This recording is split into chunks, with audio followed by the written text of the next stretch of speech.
And to that piece of lieutenant that's always on his podcast, bashing us, him.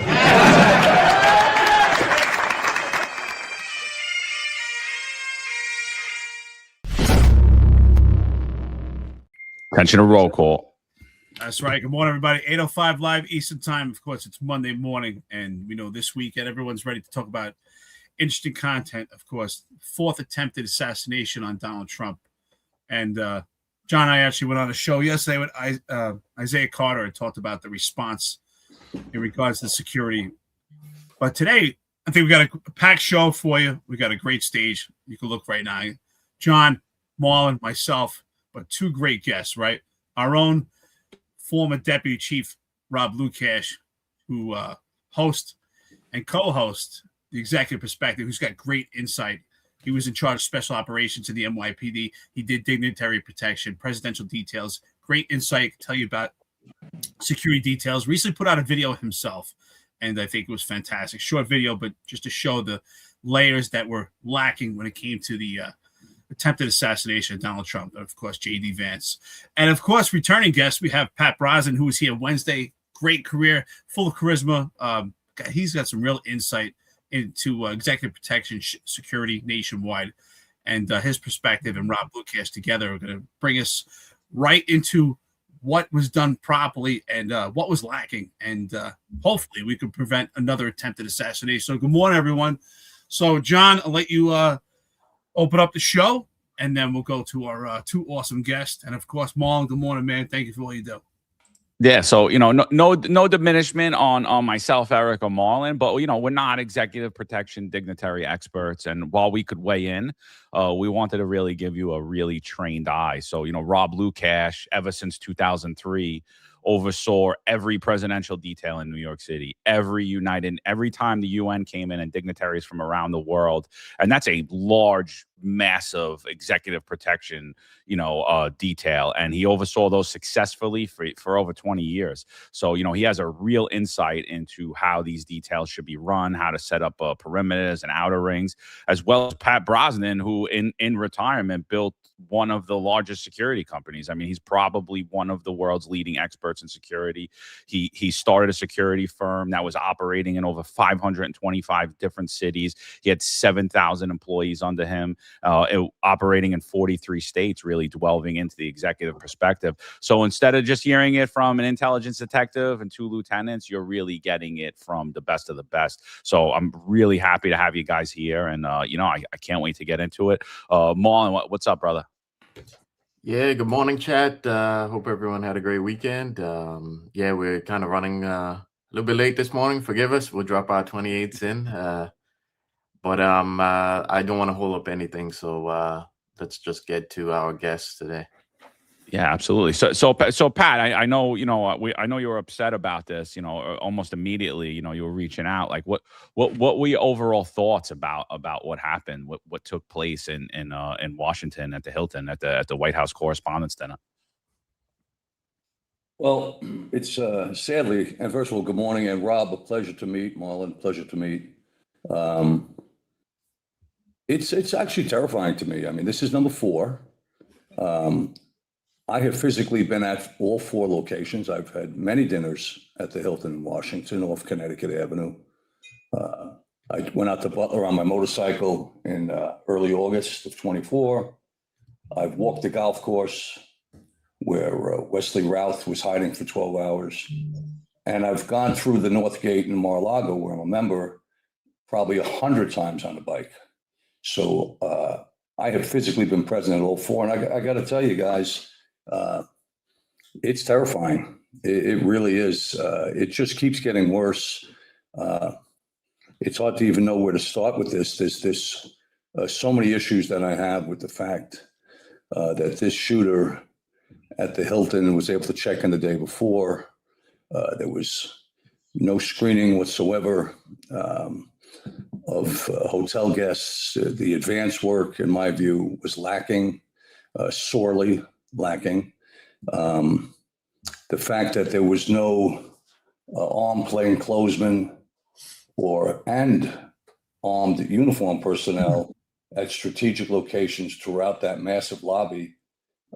My recollection, I was there about 2 years ago, last time, it's probably 200 feet from the Connecticut Avenue entrance, which is the main entrance, to the entrance to the subterranean ballroom, which is called the International Ballroom.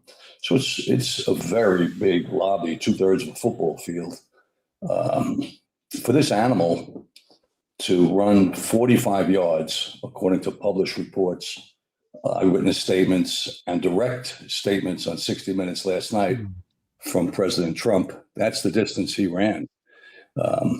It's just unbelievable. There's so many different failures. And as I wrote in the article that we'll publish today, I wrote it yesterday morning. Yeah, I was very upset. I was upset with number 3 on February 22nd. I was upset with number 2 on September 15th to 24. And of course, everybody was devastated by July 13th. So I'll put a pin in it there, and then we can do some back and forth. But I'd be curious to get Rob's assessment of what transpired on Saturday night. Yeah, thanks, John, Eric, and Marlon for inviting me. Pat, it's a pleasure to meet you. I was a cop. I came on in 1987, and the first names I heard was Ralph Friedman, Pat Brosnan, and Vernon Gebeth. So you're definitely a legend in the Bronx. So 3 He legends. was in my wedding party, Rob, Ralph Friedman, Was he? and Yeah. his brother Stewie. So I'll leave that to marinate for a little while just to get a sense. We're thicker than thieves, we are. So, but great to finally meet you. My pleasure. Yeah, no, I agree wholeheartedly. I mean, when I looked at it from a perspective, when you push out, right? So this individual comes from California. He's able to get on a train. Now, in my opinion, trains are the easiest way to transport weapons, explosives, anything. I often travel from Sanford, Florida to Lorton, Virginia on the auto train, unchecked. I used to sit with my wife and say, how can they do this? How can they literally let everybody just come on this train and not have any type of security? So then we see that he gets to this hotel, and I was at the RNC. I was a captain there. I was part of the hazmat detail in 2004, and Bob Gianelli, who at that time was in the Detective Bureau, and I think you may have mentioned him. You know, he unfortunately passed away right after he retired. He used to run a lot. He was a great guy, and he would say, post somebody on this side of the door. When we were pre-planning, post somebody on this side of the door, post somebody on this side of the door, so that if something happens over there, the cop on this side of the door knows. And the same thing when we talk about the elevators, right? Somebody's got to be posted in these elevators, especially when you have people in the hotel. If there's going to be an active hotel and people are coming in and out, we need to post everything. So I totally agree. And what's the commonality? And I read your article, and I agree wholeheartedly, and it was written perfectly. The whole thing is, where's our perimeter? We need to stretch out our perimeter. And I feel that was a huge gap that they brought their perimeter, the magnetometers into the lobby of the venue. Okay. When we did anything at Madison Square Garden, when there's a national special security event, we pushed it out onto the avenues, and then they came through. So you can't have it where the actual last checkpoint is inside the venue, which allows that individual, like we saw, to run past all these people. And there, myself, like you had just mentioned, where's the layers there? There also has to be layers there. And I mentioned that there needs to be choke points out further so that you funnel these people in, similar to what we do during the New Year's Eve detail. We don't let everybody come in together, a big crowd. We make choke points, and then we magnetometer and check their bags. This was clearly a huge mistake that was done, in my opinion, by the Secret Service. What I'll say was the response, outstanding, excellent. They followed their protocol. You know, the counter assault teams, everybody did a great job. We could talk more about that. But the planning was piss poor, and they should be ashamed of themselves. So, I mean, if we want to get into more good stuff, but that's my initial assessment, you know? Rob, that's a great assessment. I'll tell you this. So, like I said, John and I spoke about this yesterday with Isaiah Carter and Nino, who hosted a great show, by the way, on Apostate Radio. Awesome. Shout out to them. And I said, and I really believe this, I believe it was a success. A lot of people saying that he failed, right? Thank God he didn't shoot Donald Trump. But I think ultimately it was a success. And we do the comparison to what happened in Manhattan with the two bombs that were deployed at Gracie Mansion. The reason why I say it's a success, because I believe in this profession, we shouldn't measure how our security response. We need to measure exactly what we said. What did we plan so that the threat doesn't get close to Donald Trump? And I think ultimately what I learned in the Marine Corps and the police department is rings and layers and making a soft target, which is a hotel, into a hard target. So I'd love to ask you both, what are the measures that we're missing to make that soft target into a hard target, besides obviously the magnetometers, which things like that? But what were the things that were lacking, especially you, Pat Brosnan, in that security experience? What were the missing links when it comes to making that into a hard target? So thank you, Eric. A couple things. I mean, I think there was some communication, coordination, command and control failures and missteps and micro gaps. And to Bob's point, I think he nailed it. The operative verbs being funnel and choke. The primary entrance, the main entrance off Connecticut Avenue at the Hilton, as I referenced, I was there. I was honored actually to be at the National Law Enforcement Memorial, and I was responsible for naming the names of the officers in New York who were murdered a while back. I went down there with the police commissioner, Dermot Shea, and we went over there for a couple of aperitifs after, and I recall the lobby being massive. I think that, to Bob's point, funneling in the folks that are coming into the hotel as guests, checking bags, magnetometers, wanding, all the traditional layered security steps were absolutely critical.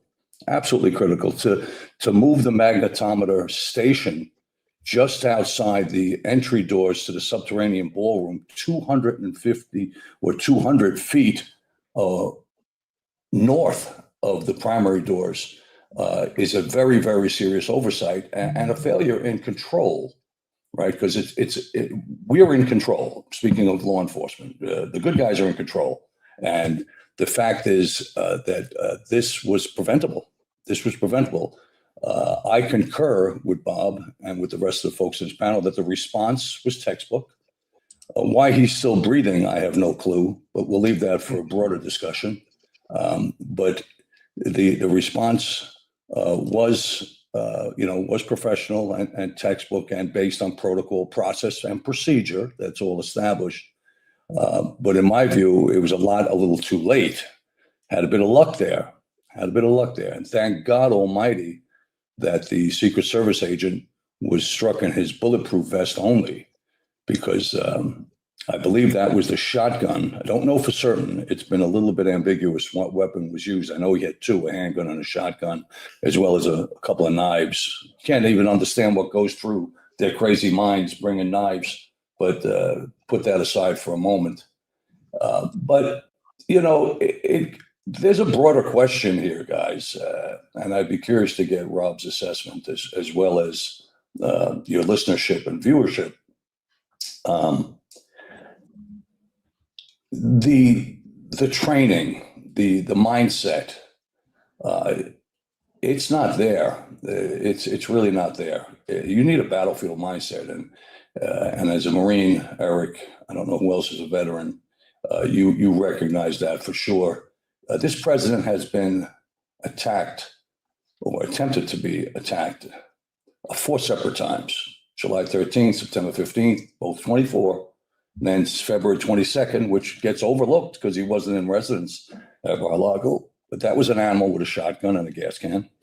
And then again on the Saturday, right, on the 25th. So this is a pattern and a practice, and it's quite terrifying. And you just throwing more of the same mindset in terms of training and extra bodies, I don't believe is the ultimate solution. I think there has to be some serious consideration, in my view, of and I don't know how it would work because of federal charters and mandates and how the Secret Service is wired into the provision of security.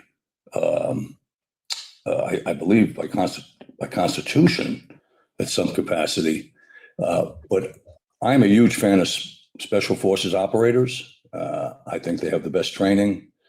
They are, extremely vigilant historically, heads always on a swivel. They have the battlefield mindset.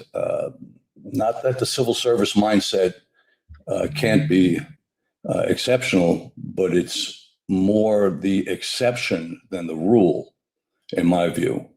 This is a president who is squarely in the crosshairs of some seriously demented folks, and they keep on coming. And I have no doubt that they will keep on coming. And a buddy of mine, a good buddy of mine from the 4-6, was a captain, NYPD captain. He's been with the Secret Service for a number of years, and he tells me every single morning, all they worry about is the president getting shot. That's it. And this was 2 years ago, notwithstanding what transpired in the last 22 months. So I think a seismic shift in thinking about security as a whole in its entirety, not just ironclad policy and process and procedure, which is the easy part, but the deployment of perhaps other operators who are more skilled at this than, in my view, the current operators. And that's, you really have to think out of the box. I think some thinking out of the box is very healthy, actually, particularly in light of these are close calls, very close calls, every one of them. And again, as I keep saying, it's terrifying, but I'll put a pin in it there and for commentary. Yeah, well, I think, when you watch, like, this is an AI redone, like, zoomed in version of what happened. And when you watch the response, I mean, there is really no force on the outside. So while I commend anyone that does the job that day, like the training and preparation, I mean, I don't care if you're a security expert, if you were ever in law enforcement, if you were ever in the military, I think we could all sit here and say it was a huge failure. And, it boggles everybody's mind as to how this individual was able to even get this close outside of the ballroom. Now, Rob, I totally understand your point about like traveling across the country, but I think, overall, like I'm not a security expert, but if I'm in charge of that detail that day, I'm going to worry about everybody. I'm going to worry about licensed firearm owners, as well as I'm going to worry about perpetrators carrying illegal firearms, right? And I think what the public is saying and what a lot of people are saying is like, where was the security perimeter? Why were guests in that hotel not properly vetted? Like, where was the threat assessment for, I don't care if you booked that hotel that day, 5 years prior to that day, there should have been a real in-depth threat assessment against everyone who was staying in the hotel that night. The president of the United States was there, and this isn't the first assassination attempt on his life. So to me, it's gross incompetence on the leadership, as well as, look, there was some lax atmosphere that day. I mean, look, this is the AI version of it, and this is the slimmed down version of what Donald Trump shared on his thing, just so we could bring in. And you see, he literally runs right past everybody. And you're like, how he even got into that inner ring boggles everyone's mind. And that's where it starts, everyone saying, is there a leak inside? Is there someone on the inside? And then all of the different theories that we're going to hear and conspiracy theories that are going to come out as a result of this. And it really all stems from gross incompetence at the leadership. Like, what are you guys' thoughts on that? Like, Rob, what do you think about like vetting each guest? Like, should that have been done? Is that feasible to ask that every guest that stayed in that hotel should have had a proper threat assessment, a social media background on them? And then obviously they should have had to come through some sort of metal detection, and there should have been a thing put in place where even guests could not get anywhere near that ballroom. Yeah, no, I totally agree. I mean, what should have been given to the Secret Service or their intel is that everybody that's in that, currently staying in that hotel or any anticipated guests are going to happen to come in that day, their names and information about them should have been given. And so that Intel can run a check on everything and everybody that's in that hotel. That's often done during New Year's Eve when we have those hotels directly along the route of the ball drop. So that's done a lot. As far as, they should have been also a walkthrough. A walkthrough should have been done with Secret Service to look at the vulnerabilities. I mean, if you have staircases and you have means of egress, elevators that come down on the target floor, those need to be guarded and they need to be protected because those are also vulnerabilities. So that there is no reason why anybody can't, do all this, the check. And the perimeter, like you mentioned, John, that needed to be pushed out. If you look at everything that Pat has written about, it's a perimeter problem. All right, pushing that perimeter out further is gonna protect it, and you can do that with barriers and as well as law enforcement. So, I mean, you look at Mandalay Bay, right, where the shooter stayed in the hotel for a certain amount of days prior, got the room adjacent to him also, and then once the concert started shooting them. Those are things that you look at. Well, why was that person in the hotel so long? And this is something that should have been looked at there as well. How many people are here? How long have they been there? And I know maybe he only came the day before, but all that information needs to be vetted. And like I said earlier, if you're going to have people that are in the hotel that haven't been vetted, because and like you said, John, I totally agree. There also should be a checkpoint where they come in and they also go through magnetometers. Their luggage should be screened as well, just similar to what we do in an airport. A very fast cursory check, and then that allow them to go to the building. And then whenever they come out, they should be coming out a separate way, not in close proximity where any of the dignitaries are going in. And they should be coming out a separate way. And then when they re-enter, they come in the same way and they get vetted again. It's the only sure way to protect everybody. One of my former ESU guys, Dave Norman, brought up a great point. And it was actually a statement that Louis Anamone made. One of the times during one of the meetings, Secret Service actually asked us, the NYPD, said, why do you have so many cops at all these details? It's way overboard. And Louis Anamone said, well, the reason we do that is because you can have two packages. You can have the New York package or you can have the Dallas package. Tell me which one the president wants. And to me, this one fell into almost a Dallas package. So they need the leadership 100%. The operators, I think they did a good job. I think maybe there could have been better security at the magnetometers, but what I saw from the counter assault team and the response, 100%. The leadership needs to step up because they are not looking at the whole picture. They're not looking at all the vulnerabilities. Okay, they just think it's a nice little event. We're going to bring them into the hall. We're going to have a nice dinner. No good. You got to look at all the vulnerabilities. You got to, and also what I'll talk about it real quickly is what I'm hearing is that what we used to call a tented arrival.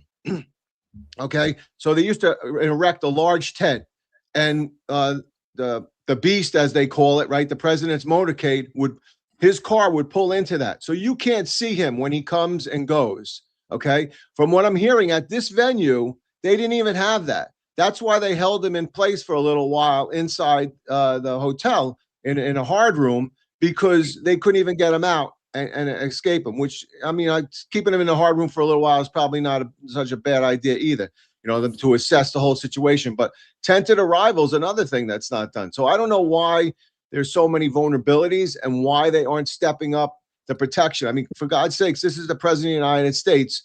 I don't care if it's Democratic, Independent, Republican, it's the president of the United States, and this should be the top line of security. And I see a lot of faults. You've both given fantastic perspective. And Pat, something you said that really rings, because myself, John, and Marlon, we speak about this often. And you said, unfortunately, or fortunately for this particular incident, it was luck. And that's what we can't say. That's what we've been saying is police work can't continue. This law enforcement profession can't continue on luck. For instance, what happened to Gracie Mansion with the two bombs that were deployed. Police officers did a great job responding, but they were lucky. They were lucky, but it was poor planning because of the leadership. And I see the same thing here. How many times can you police on luck? Eventually, luck just runs out.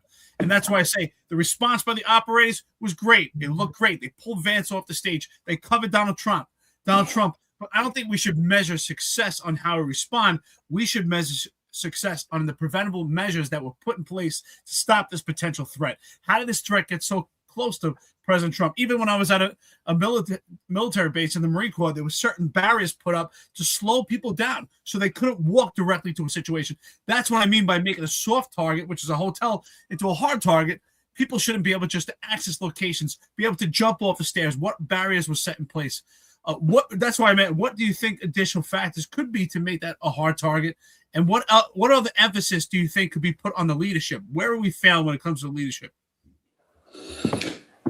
Well, to Rob's earlier point, and they've all been spot on, particularly the misapplication of the location 200 feet from the door, right? That to me is just blinding common sense. But the due diligence is critical. And I also, Rob, was involved privately. I was retired at the time at the RNC. I had about 150 or maybe almost 200 armed guys with me. We protected from the Speaker of the House to a number of U.S. senators, congressmen, state senators, range of different locations. And we had multiple meetings, my leadership at Brosnan Risk Consultants, with the security directors at the hotels.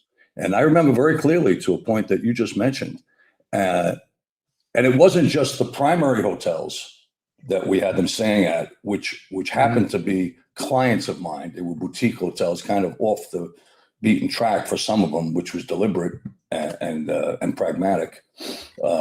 It was a number of hotels in every direction, and one of the key factors in the due diligence associated with that was identifying individuals who were traveling solo and came great distances. And I'm sure that was your operating mandate.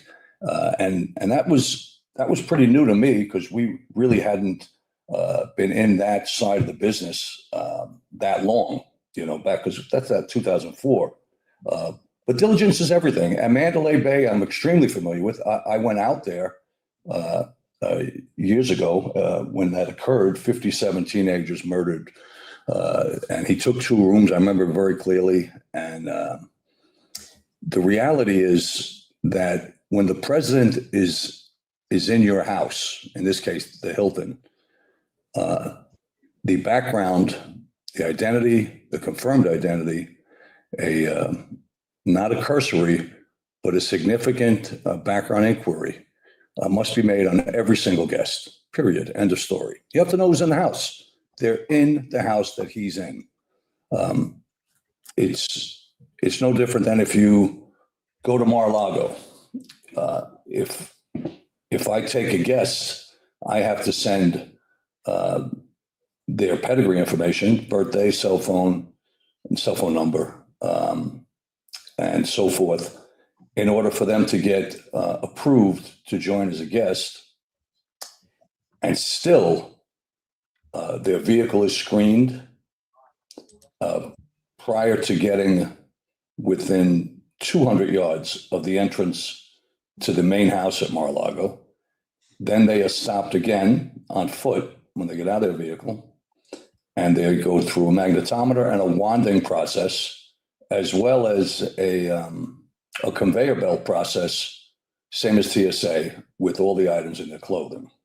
And that's everybody. That's everybody. I've gone through it hundreds of times. And that is how you do your due diligence, and that's how you keep the president safe and alive. This did not happen. Those steps were not implemented, to my knowledge, and clearly based on the facts. So there was a cascading series of failures, in my view, as it relates to protecting the president, with a combination of advance work, due diligence, and overall kind of standard operating protocols for safety and security of a principal, never mind the president of the United States. Yes, the response was great and fantastic that the officer did not get hurt, or no one else got hurt. Disappointing, again, that he's breathing, but the the overarching takeaway, based on known, published, and material facts, as well as I had, a little bit of inside baseball. Just really, really, really poor planning, execution, command control, communication, and coordination. Again, no different than we saw on the 13th. When you think that the only one who put a drone up in the air was the shooter, Thomas Matthew Crooks. When you think that's this guy, Ryan Wesley Routh, was hiding in the bushes. And I've walked by there. I've looked in those bushes. It's at the Trump International, right off A1A. He was there for 12 hours with an automatic rifle, and no one detected him. One canine would have picked him up in minutes. One canine. The other kid, Austin Martin, who came through the North Gate on the 22nd of February this year, he basically leveraged a micro gap. And the micro gap was a very slow closing. At the time, it's been corrected, North Gate at Mar-a-Lago, allowed him to dart through the open gate and try to breach to get to the president's residence, which in fact he wasn't there on site, as it turned out. But the reality is he got through and was neutralized by great work by the Palm Beach Sheriff's Department, as well as the Secret Service. And that's layered security, because as I've said, relating to that breach, he would have had a series of other encounters on his way to the residence with other Secret Service, Mar-a-Lago internal security, as well as Palm Beach Sheriff's Department, because they were staged along the route. And that comes back to your point, Chief, with the choking and the funneling. Choking and funneling are the key operative verbs. And that's where success lies. And that was not the case here. And it's scary. It's scary. And Mullen, as an intelligence detective, right? What do you think? Like this guy, look, he looks like a normal Democrat, right? He's 31 years old, Caltech grad. He's got a master's in computer science. He's got a bachelor's in engineering. He's made some comments online about President Trump. But what do you think the driving factor behind all this stuff is? Do you think that the media and social media plays a part in radicalizing regular Americans, or is this guy part of a larger network, a sleeper cell? Like, what are your thoughts about Cole Allen, 31 years old, working part-time as some type of teacher, tutor? Like, what are your thoughts on that? Like, and then this guy's traveling across the country to go there the night of the White House Correspondents Dinner. Should there have been a flag, an intelligence flag, not only where he lives, but with Homeland, with the Secret Service? Should have there be something on this guy, or is he truly just coming out of nowhere? Well, I'm pretty sure that there's paper on him somewhere. There always is. Even if it's something as basic as cops showing up to his door because of a family member calling it in. I'm sure he's on paper somewhere. But I think in a lot of these cases, it's mainly lone wolves, self-radicalized on something, maybe the internet. But I also think they also tend to have a history of a psychological history, And I don't think there's been word of any history for this guy yet. But I kind of wonder if he does have one, because I've said it before that. You always got to look at the psych history and look at the history of medication that these guys, have had, because it's a recurring theme, no matter the background of these lone wolves, no matter the particular political aisle we're told that they come from. There's always seemed to be one similarity to all of them. And that appears to be a psychological history, a history of medication, and maybe even a history of addiction to certain medications as well. So But do you think the media and rhetoric from the politicians, particularly like anti-Trump hate, like that, we got to go out there and fight them, we're at war. Do you think that plays a part in self-radicalizing? Well, I think it does. I think the entire atmosphere of the country has been riled up to a lot these couple of years. We've gone from one as we said before, one protest caused to the other. You know, and I think tensions have been riled up on either side. And yes, because of that, you're going to get people who, again, are out of their minds, who are going to take either side as a rallying cause to do something to what they think may be to affect political change via their actions. And what does anyone else think about that? Like, do you think that the media is playing a part in weaponizing these people, or do you think this is part of a larger network? Like, what incentivized Cole Allen to do that day? John, I think that what happens is they look for positive reinforcement to their radicalized ideas. And when they see enough social media that says, hey, we want to hurt Trump, we want to hurt this, we want to stop the government, we want to do this, that feeds into their beliefs. Years ago, we didn't have social media, right? So what we did is we watched on the news. And when the news person reported, it was just the news. It wasn't, hey, this is bad, this is bad. Now everything is opinionated. People are allowed to put things on social media that you kind of identify with, and that causes this radicalization, in my opinion. Years ago, I remember the Joint Terrorist Task Force would go out on leads when they would see something radicalized on social media or somebody would post something. I don't know if that still continues. Most of the times what I heard when they went out, they were mostly disturbed people that just kind of, there was no way they were going to do anything. They were just kind of crazy. But they went out on these leads, and eventually they come to the point where I know that JTTF and mostly under the FBI made the arrests because they felt that this person was actually going to commit the threat.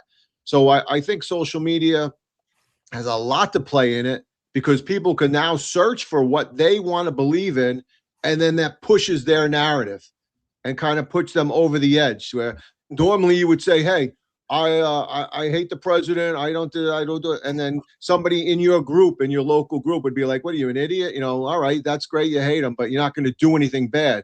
But I think what happens is now, if your friends and your local group doesn't say anything, then you go and you search on social media, and you can easily find somebody that's going to be positive to your involvement and positive to what you believe. So I 100% believe that the social media is and some of the actual media too forces this type of violence. So I think people just they look to it and they get what they want. And I think 100% that social media has a great influence on people right now.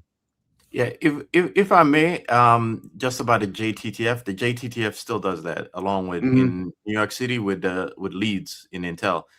The cases where the JTTF doesn't think basically the cases that they don't want to do, they largely kick back down to leads. But what happens is leads goes out on a lot of cases involving EDPs, and I would say the vast majority of these cases are just EDPs. But again, something you find that's similar in all these cases is these guys have a history of medication, of antidepressants, SSRIs, and maybe anxiety medication as well. And I don't think law enforcement in general takes that seriously enough, And I even in Intel, we talk a lot about the terrorist angle, what foreign what media from Al Qaeda or in ISIS that they may have inspired them to do what they did, but there's just not enough talk of, hey, does this guy have a history of medication? Does this does his psych history kind of align with the psych histories of all the other lone wolves that we've seen? I just don't think it's talked enough about, or it's taken seriously enough as it should. And Pat, what do you think about that? Like, what do you think the inspiration? Like, what do you think inspires people like Cole Allen to go out and try to assassinate a president? I mean, look, I could tell you right now, everyone on this panel was critical, probably of both Obama and Biden, and we might even said things online that but like no one wants to see the president harmed. Like, where is this coming from? This to incentivize these people. My firm belief is that that rhetoric not only has consequences, but it has direct and often violent consequences. So if it's continually reaffirmed and reiterated that, for example, that President Trump is a tyrant, that he's like Hitler, he's evil, he's wicked, he's bad. A certain number of folks who may, to Marlon's point, be on medications will be inordinately influenced by that corrosive rhetoric. It actually pollutes them. And we saw the real life example of that, a horrific example, on December 22nd of 2014, with Officer Rafael Ramos and Wenjin Liu in Brooklyn. At the time, de Blasio was making numerous divisive and inflammatory comments with crowds up in Harlem and in the Bronx about, burning the pigs, this chanting, "Eat the pigs." I'm sure you all recall it. And the police were painted as brutal, racist thugs, Waffen SS, the entire arc of violent, wicked imagery. And it influenced, inspired, corrupted, I don't know, polluted, there's a lot of different verbs, the thinking of a savage in Philadelphia, a criminal, a felon, who got himself on a bus that Saturday morning and rode the bus, got off the bus and walked and ambushed them in the head, both of them, murdered them in cold blood, in their radio car while they were having a sandwich, having a meal break. So that to me is a true manifestation of how rhetoric and words and vicious and vile rhetoric and vitriol and imagery can push certain folks to commit unspeakable acts. And we see it time and time again. And the proof is in the pudding. And you can see it with often it's demonstrated clearly in these manifestos that are left behind, or in conversations that are subsequently developed, the content of from family and friends and others that they were ranting and raving about, which was an echo chamber of what they were hearing. And to the chief's point, when you're in social media now, and I agree 1,000%, social media is an absolute ocean, a tsunami of activity with which you can always find your doppelganger, and many of them in chat rooms where you can espouse wicked thinking and evil acts and get many people affirming them and confirming and inspiring. And that you didn't have before. And years ago, if something breaking news happened, the first thing you'd say is, "Hey, are you near a TV?" Right? "Hey, you need a TV? Put the TV on." Not anymore. And that, I believe, is what the words do, is throw gasoline on that and really cause it to flame up. And so the other thing that's coming out now is, obviously Trump is saying, this is why I want to put the ballroom in the White House, so I don't have to worry about going outside, which I think is logical. And I think we could all agree that, like, it would you wouldn't have to deal with the security issues of traveling around the city or going into a different hotel or ballroom. But the question I have is it feasible when we have a high priority event and we have the president or any other dignitary where there is a potential for an assassination attempt or a terrorist attack, that we're working with the hotels to ensure that every guest that's stayed in that hotel from X amount of days to the event, that everyone that's in that hotel at that time frame has been properly vetted, screened, and all of their luggage, rooms, and persons has been wanded. Is that an overstep, or is that something that should have been done here? And is that something that we could do going forward to prevent this? Because obviously he is the president of the United States, and there is going to be travel, and he's not going to just be in that ballroom 24/7. And not every event is going to be at that ballroom. It makes a great case for why that ballroom is necessary. But is it probable to think along those lines that if we have the president, especially the president, going, that we could properly vet and screen every single person that is in that hotel, whether they checked in a week prior, 2 weeks prior? Is that something that we could work with private business in order to be able to do, in your opinion? I'll take that one first. I'll jump on real quick, Chief. I'll be just quick, only because we did a lot of security for hotels. Mhm.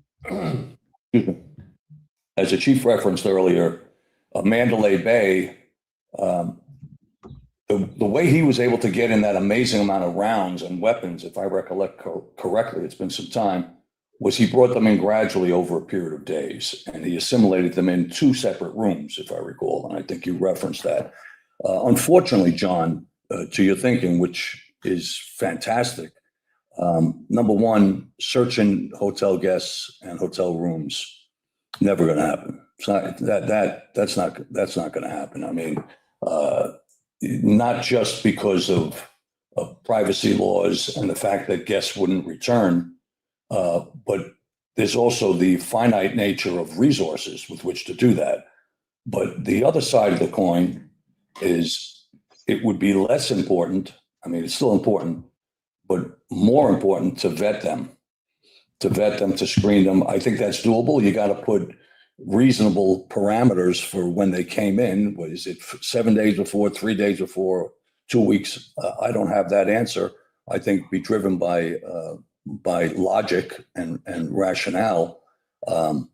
But the broader application is, if you know who's there, if you know when they came in, if you've done a background check on them, and if you properly protect the president via the methodologies that we outlined earlier and the chief very astutely framed, they wouldn't be able to run 45 yards because they would be outside on Connecticut Avenue coming inside. They wouldn't have access to the lobby. And if they did, there would be armed personnel there and plainclothes folks who would have been on the lookout with a head on a swivel. And I'll pass it right now on this. Why canines aren't used, I will never understand. I don't understand. Dogs are a fearsome deterrent, not to mention they're extraordinarily skilled with their auditory senses on weapon detection today, an entirely different field. But to you, Chief.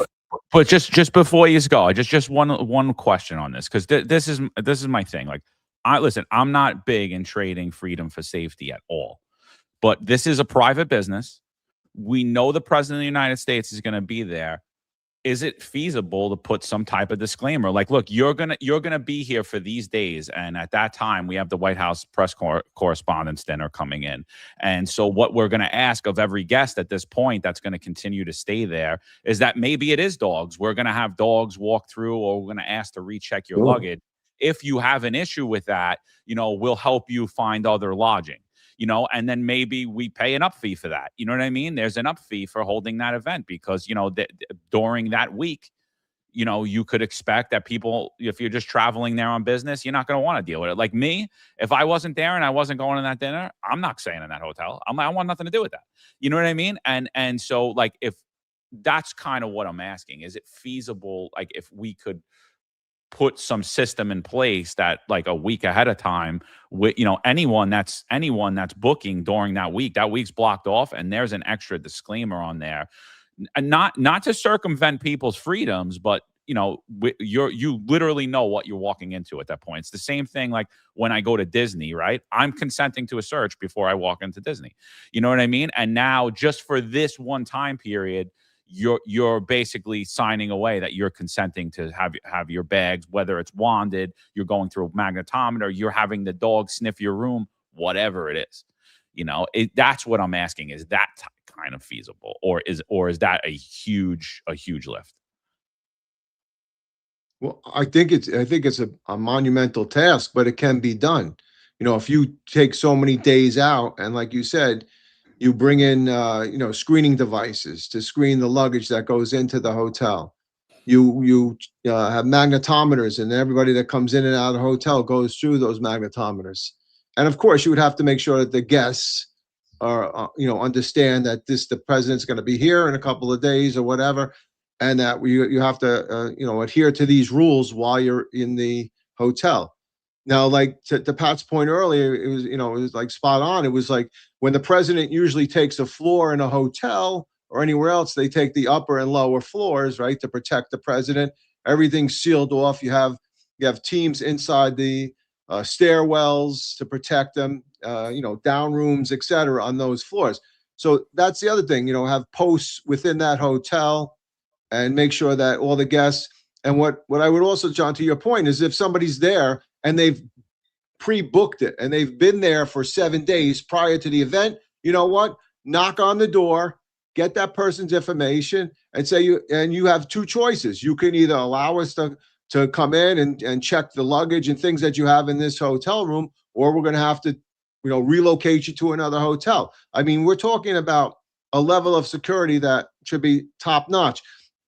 Is it expensive? Absolutely. Is it necessary?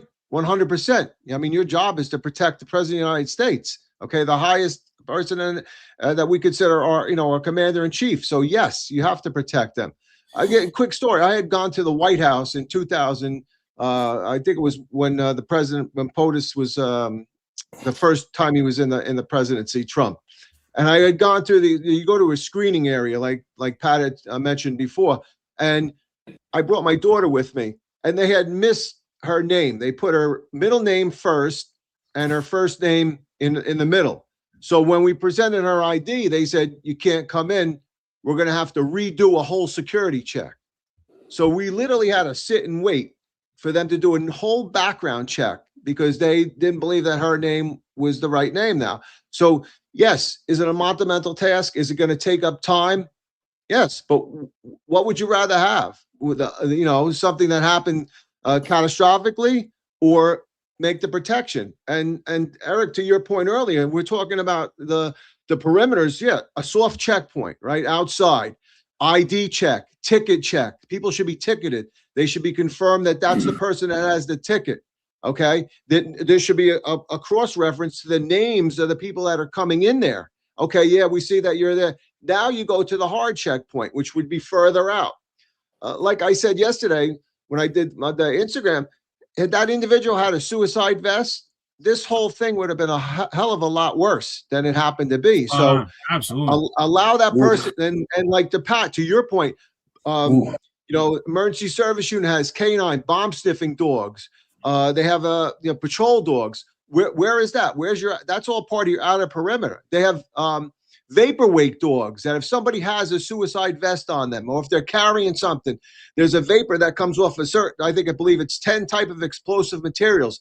They can smell that, and the dog will target that individual and sit. So you know that the individual is carrying something, similar to what they do in the subways with bag checks, right? They do a sweep to see if there's any gunpowder or anything else on some of the bags that they go through. So, John, to your point, 100%. There are a lot of things that we can do, but they need to be done. And that's where I had mentioned earlier, the lack of leadership and the lack of responsibility to do those things. It's your job to protect the protectee. I don't see that here. I see that as just a common event. You're right. I often speak on, I'm a firm believer that your civil liberties, right? With John, you speak about your civil liberties and threat level assessment or law enforcement protection shouldn't be opposites. They should coexist. And we'll talk about public locations. Yeah, I think it's a damning issue.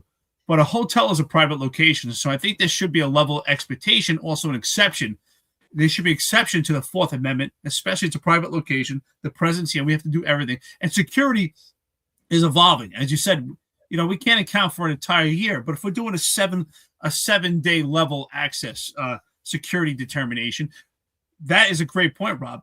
We could knock on that door and make a check on that person that's there, to keep up with the assessments. I think that's so important. And that's why I say that's turning that soft location, because a hotel is a soft location, into a hard target. And there should be barriers in certain locations that you just can't access. Certain stairwells should not be accessed. Obviously, you have to maintain its safety. God forbid there's a fire.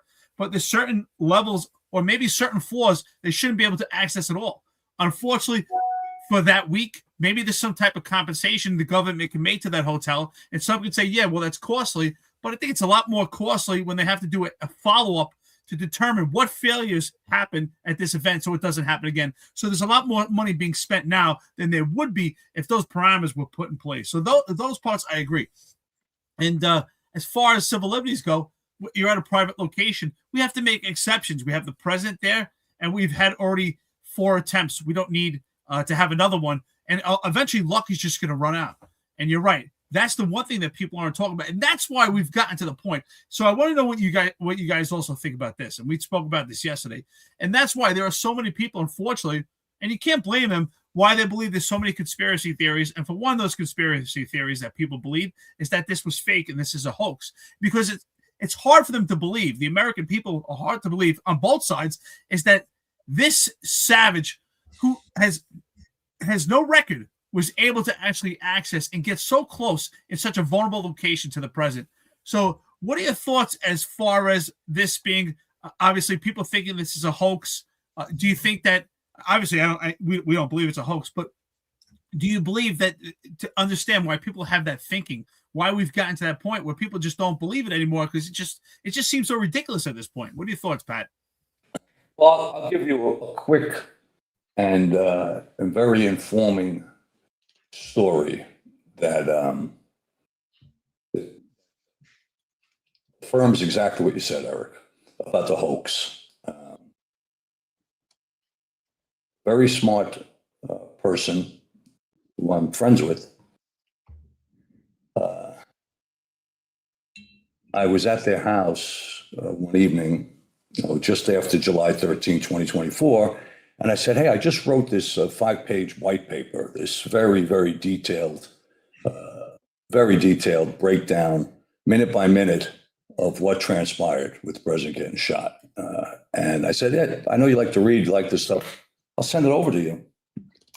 So she looks at me and she said, you believe that really happened? You believe that Trump really got shot? You don't think that when he went below the lectern, he just cut his own ear and jumped up and just doing this for ratings and so forth? So I looked at her, and this is someone with a PhD. I said, if you really believe that, then who killed the firefighter, Corey Comparatori, wounded the Marine sergeant and the other gentleman who was shot as well? Who was responsible for that? Did Trump shoot them? Did he kill the firefighter? So anyhow, we were over for cocktails. That wrapped it up pretty tight from there because there was no response. We decided it was best if we just kind of break up the party because I leveled her. Because if you want to believe these fantastical staged fantasies of what truly transpired, you have to deal with the material facts that there was a firefighter murdered and 2 others shot. And there's no response for that. 0.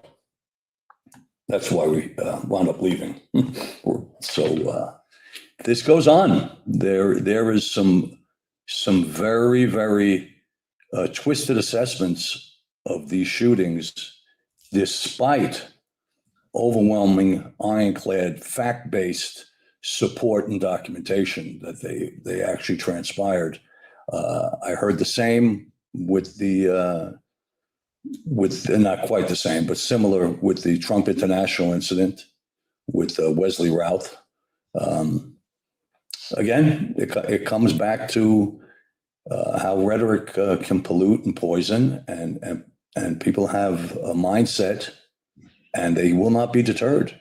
They will not be deterred. They will argue in the face of physics and gravity and video and just say that it was staged, it's manufactured, it's not true. And that to me is pretty terrifying stuff. That's how far the divide is. And I really don't see any way to dig out of it, because social media is only getting more powerful. The folks that engage in that sort of thinking and that type of divisive commentary are only getting more inflamed, only getting more vocal, more extreme. And it's really a continuum in some ways, because then more and more people are becoming indoctrinated. They're susceptible to the narrative. And that's why you have lone wolves metastasizing probably a lot more than we know. And they're just waiting to get the nerve up to go operational. Eric, to your point, like everything is a conspiracy, right? The man That's walked on the moon in '67 was a conspiracy. So everything becomes a conspiracy. Now, for this event, a Secret Service agent, a uniformed Secret Service agent got shot in his bulletproof vest. There's no conspiracy there. All right. That's fact. I mean, let's look at what actually happened. Let's look at the facts. We can all say, oh, it was a planned event so that he could get his ballroom in the White House and everything else. But you know what? I don't care where you are, what you're going to say, I'm going to take a bullet so that, we can make a conspiracy theory. Absolutely not. That's insane. So yeah, I think that's their typical rhetoric to throw out there, that this was a, conspiracy, and this was the goal, and all this other, BS. But, in reality, no. I mean, you got to look at the facts. We look at forensics, we look at everything else that happened, we look at video, and you just can't say everything is a conspiracy or some fabricated event so that there's a greater goal. So, and God, and like Pat had mentioned earlier, God bless the uniformed Secret Service agent that took that bullet. Thank God he was wearing his vest, because on occasion I've been out there without a vest, made that stupid move, and learned later on it was not good. Like Pat had mentioned last time, I believe it was Kenny Gervin, right? It was captain in front of the 4-6, got shot, so and he had his vest on. From what I remember, he got shot, as he got out of the RMP. So, this conspiracy stuff, we have physical evidence, and we have video evidence. Come on, let's be realistic, and let's push towards a safer environment for everybody. But here's the thing, like, it's gross incompetence that we're witnessing. I mean, the Post reports that Cole Allen said this. He says he mocked the insane lack of security at the Washington Hilton when he arrived, armed to the teeth, without so much as a sideways glance. Like, the one thing that I immediately noticed walking into the hotel, this is the shooter, or the attempted shooter, walking into the hotel, is the sense of arrogance. I walk in with multiple weapons, and not a single person there considers the possibility that I could be a threat, he said of the assembled security. And then he goes further, and he said the security at the event is all outside, focus on the protesters and the current arrivals, because apparently no one thought about what happens if someone checks in the day before. Like, this level of incompetence is insane. And I very sincerely hope it's corrected by the time this country gets actual competent leadership again. And so even Cole Allen is shocked at the level of incompetence here. And so, like, I don't blame, like, the theories for running wild, because it's like, how could this happen? Like, how did this happen? Where was the planning? Where was the foresight? This isn't a guy that that hasn't had attempts on his life. And even if he never did, he's the president of the United States. The threats are there. We should have been high level everywhere. It should have never happened. How did it happen? And this is, I believe, what fuels this. And so my question for both of you is, what should be done? I personally believe whoever was in charge of planning this event failed miserably. I mean, if this was private corporation, they would be fired. I'm not saying fire them, whatever, but certainly, the level of incompetence here cannot be denied, and you should never be in charge of planning another event again, in my opinion, where the president of the United States is there. But what could be done to correct this? What are the lessons here? What should we do going forward? Like, what is your advice going forward? And look, I know we're in no position, right? We're retired guys, we have our experience, and people say, you're not in the fray anymore. Totally get it. But what should we do? We're on the outside looking in. We have knowledge that most people don't know. What should be done to avoid this from happening again? Well, the first thing is that we have to take it has to be taken extremely seriously. And you make a great point, John. It doesn't matter that there were 3 prior.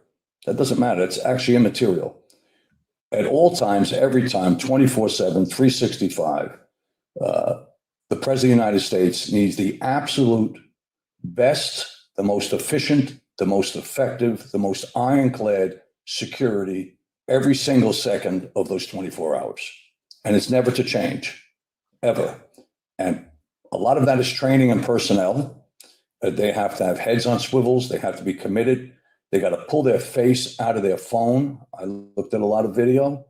A lot of folks were looking at their phones. You're not to be looking at your phone. Pull your face out of your phone. Put your phone in your pocket.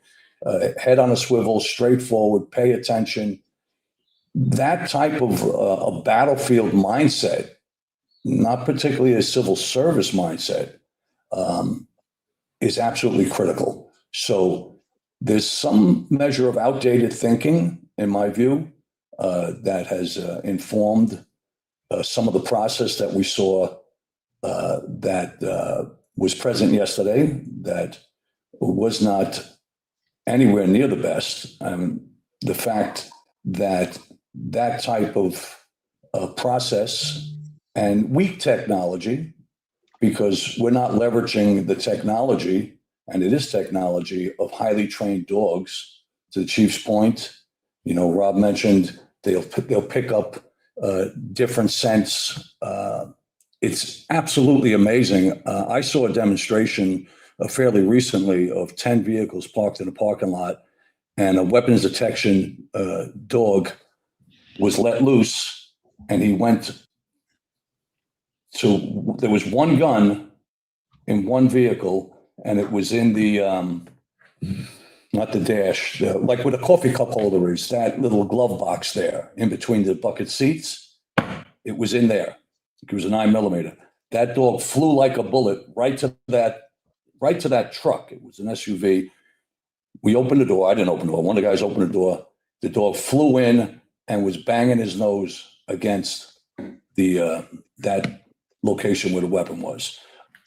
This technology is available. We have to use the technology. We have to leverage it. It has to be cutting edge. For outdoor events, which are horrifically vulnerable, there is counter-drone technology that's extraordinary. Extraordinary. I'm very familiar with counter-drone technology. That has to be utilized. It has to be the best, the most efficient, the bleeding edge technology, but it also has to be pragmatic and intelligent and effective and efficient deployment of personnel with the proper training. For example, plainclothes armed guys in that gigantic lobby, other layers from where they come off of Connecticut Avenue. I keep mentioning they need to have officers there. This guy, Thomas Allen, would have had to breach several different layered thresholds in order to get the opportunity to race through the magnetometer area where it was inappropriately, in my view, stationed. So there's a lot. There's a lot, and I think the best way to look at it is you got to perhaps rewrite the book. And to your point, John, let's figure it out. And to Rob and Eric's point, figure out how to do it 7 days out, and to vet the hotels and knock on the doors and get screening devices. Yeah. If we don't do it, it's going to keep. They're still coming from. They're going to keep coming. They're going to keep coming, and they only got to get lucky once. period. Pat, that leads me to this question, by the way. You just something you said is fantastic. So you're talking about if you both, yourself and Rob, what your experience, could you walk us through? We talked about, Marlon talked about intel, and we're talking about the threats that were there. If you both were leading this operation, at what point should this threat have been identified? At what point should he have been detected, and how so? I'll pass to Rob on that because he's done a lot more of it than me. We've done a fair amount privately, but we work together extremely well. The commanders on the scene with the municipal authority worked well with us, or rather, we work very well with them as private, more in a support role. We defer to them for the process, policy, protocol, and procedures. And we provide the support with manpower, canines, weapons, vehicles, screening devices, wands, all of that stuff in conjunction with the commanders on site. So, Rob, if you want to take that, I think you'd be far more suited in terms of your experience, which is basically what I'm saying is, what specific? I guess I could even just to go deep and further into it, Rob, because Marlon kind of alluded to this, right, with his intel experience. But what specific action should have triggered the Secret Service? What, if any? Well, I think the first thing is you want to look at previous events, right? So you want to look at their previous critiques. And you look at the past 3 events that Pat had put out on his social media and his assessment of that, and what were the downfalls. So you want to do that, and then you want to be able to also look at a threat assessment. So what you need is during that threat assessment that we would often do is you're literally boots on the ground. Okay, it's not a threat assessment from an office at 1PP or anywhere else. That person's got to be there. Okay, myself, Chief Whedon, when Chief Kamadana was there, we were on scene with the lead from Secret Service, and we would walk and you look for the vulnerabilities, and then you say, are you going to post it or are we going to post it? So in other words, are you going to put a Secret Service agent here because it's on the inner perimeter and it's a pretty hard area, or are you going to put law enforcement, local law enforcement on the outer perimeter to protect this? So who's going to cover, and when are we going to start to cover it? Then, and again, working with intel. All right, what are the steps and precautions that you have done? What have we vetted? Have we vetted everybody in the building? Have we vetted all the workers? All right, have we vetted the things that come in? Okay, because you think about somebody bringing in food, you think about somebody bringing in equipment. All of that information has to be vetted, and then during that event, it has to be an active assessment. Okay, like John had alluded to a long time ago, was at Times Square New Year's Eve. He talked to Inspector Layson and said, "Hey, I need more barriers."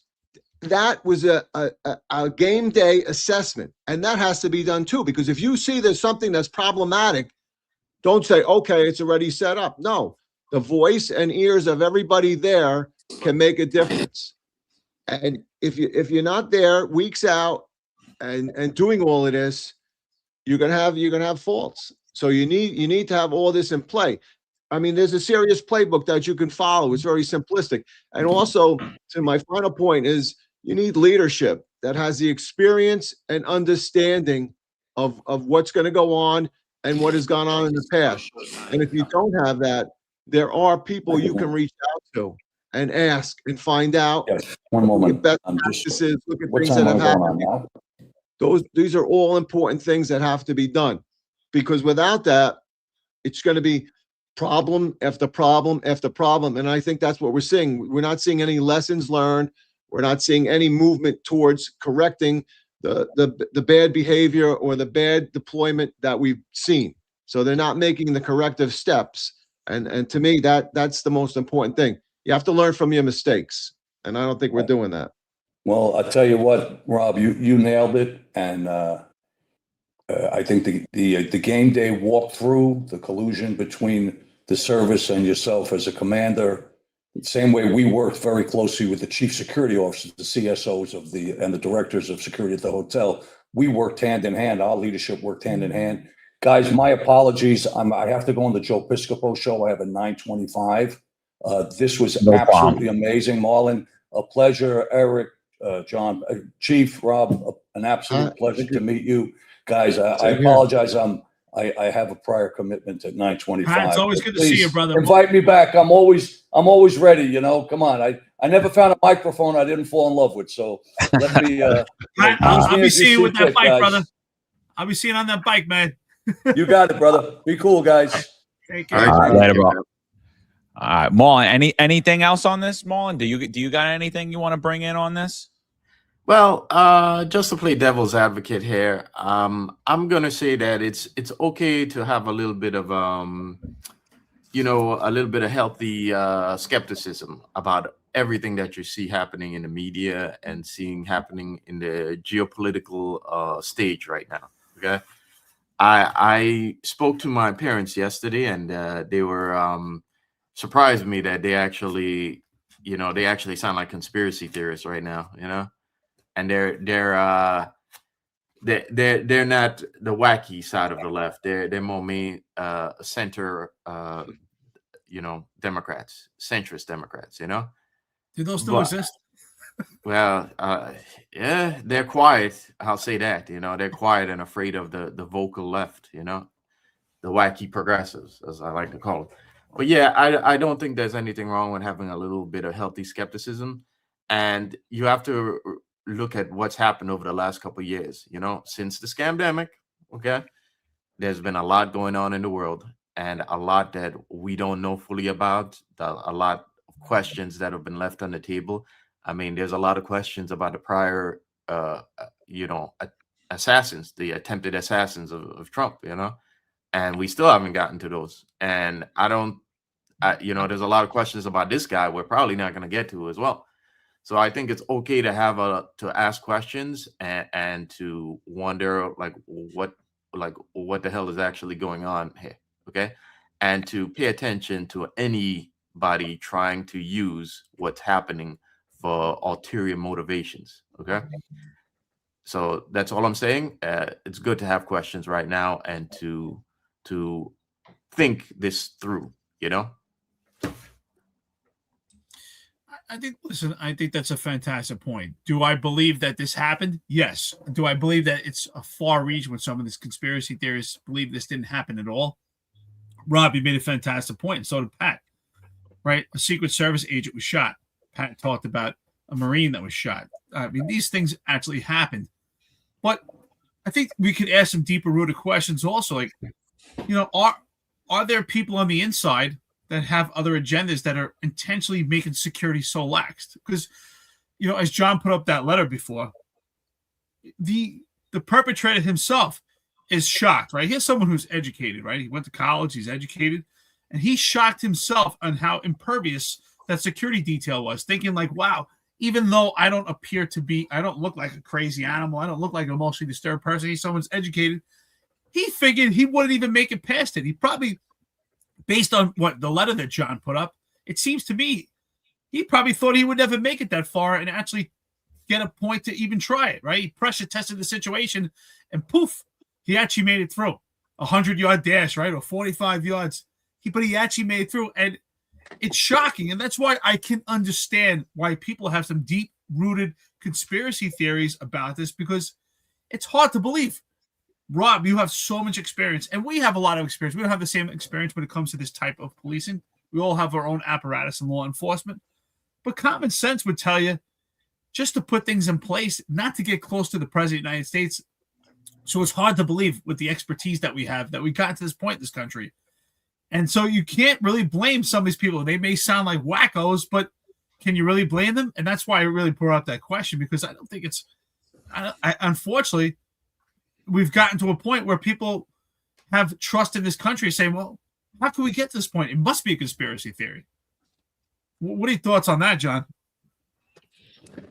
Yeah, no, I've said it, till I'm blue in the face. Like the last 2 days is like, the level of incompetence leads to numerous questions, which leads to theories. And then, look, I get when people say, "Oh yeah, they did a great job," but let's not pretend there weren't a lot of failures on the ground that day as well. There were serious failures, especially when you watch that video. I mean, those guys they were hanging out up against the wall, not even paying attention. The guy was able to just run past. It shouldn't have happened. He shouldn't have never been able to even get close to that perimeter. Never mind run past that perimeter. Should have never happened, and it's inexcusable in my opinion. It's inexcusable for them as well as it's inexcusable for the planning of it. And I don't blame anyone for questioning it at all. You know what I mean? If you didn't question, I would start to question you because like that's my thing. Is like we need like and you know you said it last night too. You know it's what most people deem a success, and even the president of the United States is deeming a success. We will always deem it a failure when we see a lot of the flaws, and even if it's one slight failure, we failed. Even if there was one gap, we failed. You know, and I think we got a lot of heat for that when we discussed the terrorist attack next to Gracie Mansion that failed. Right on, brother. And but I don't feel bad about anything I said because I'll never back down on it because you know lives are at stake, safety's at stake, and we failed that day. And to listen to the police commissioner paint it and deem this as a success, and listen to cops and other law enforcement professionals cheer on a blatant failure scares me. It makes me shiver, dude. And I can't help but wonder what the motivation to do that is. You know, obviously politics, you don't want bad public relations, you don't want to look as a failure, but then to not only double down and celebrate the failure as a success, but to continue to try to go further and strengthen those failures, open more holes and more gaps is insane to me. And that's what we're doing in New York City when we look at it from that angle, when we look at what we're doing with our protest posture, how we're decoupling our counterterrorism resources from First Amendment activities. And, you know, and I keep hearing cops saying it to me over and over again. Oh, SRG, they're not counterterrorism. Like, no, every cop in a uniform is part of a counterterrorism strategy. They're part of that counterterrorism resource. Having a competent protest response or having a competent security response is a counterterrorism measure. And the fact that you have a mayor of New York City saying that counterterrorism has no business at a First Amendment activity is insane to me. It's literally insane, and the media is complicit on this because Fox News is doubling down on it. The New York Post is doubling down on it. Media that you would traditionally consider conservative or right-wing or pro-law enforcement has bought in this narrative hook, line, and sinker. And it scares me because we're being left wide open, and the president of the United States, what we've seen is being left wide open.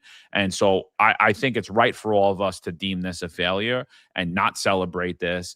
And yeah, everyone that puts that uniform on, if you serve in Secret Service, you serve in security, you're a police officer, you're in the military, you deserve honor, but with that honor becomes a great responsibility. And with that great responsibility comes is you are going to be critiqued 8 ways to Sunday. And honestly, like if those were my guys, I would be furious. I don't think I could ever in good faith put those men and women. I can't make the guy who planned this, the people that were in charge of planning this, the whole team should be removed. The people that was standing at that choke point right there, honestly, in my opinion, the fact that he was able to run, they did a horrible job and they should hang their head in shame. Sorry. Like like Pat said, he wants, like, he doesn't want that civil service mindset when you're looking at guys. And personally, we've seen guys that probably are high-level trained Secret Service agents, high-level operators out there in SEAL Team 6 and all this, and they had a more lax than a civil service mindset. And you know, that has to be corrected immediately. And, you know, especially when we're doing policing or we're talking security, I don't care about the past, and no one should care about your past. It should care about what is your mind frame going in and what are you doing for me today? Because that's what it is. Because ultimately, no, the guy doesn't care what you did or who you are or how trained you are. If he's able to run right past you because you have your foot up leaning against the wall and you're looking at your phone, you failed. I don't give a shit who you are. I'd rather a security guard that's a buff that couldn't even pass the psych test to get into law enforcement, that's going to do his job for however many hours he has to do it, and stand there and ensure nobody's going to get through. I'll take that guy over a guy that was on SEAL Team 6 playing on his phone with his foot up against the wall. Sorry, I just will. No, John, spot on. It's KB New York City says it right here. I agree. 3 cops leaning on the wall. That was one of my pet peeves. People would always, I remember. Let me just even go back. I remember, John, when we were brand new rookies, right? Standing in Park Hill or Stapleton in 120 precinct. I remember working with a couple of rookies and was standing around, right? And a couple of guys like, inspections was coming by, right?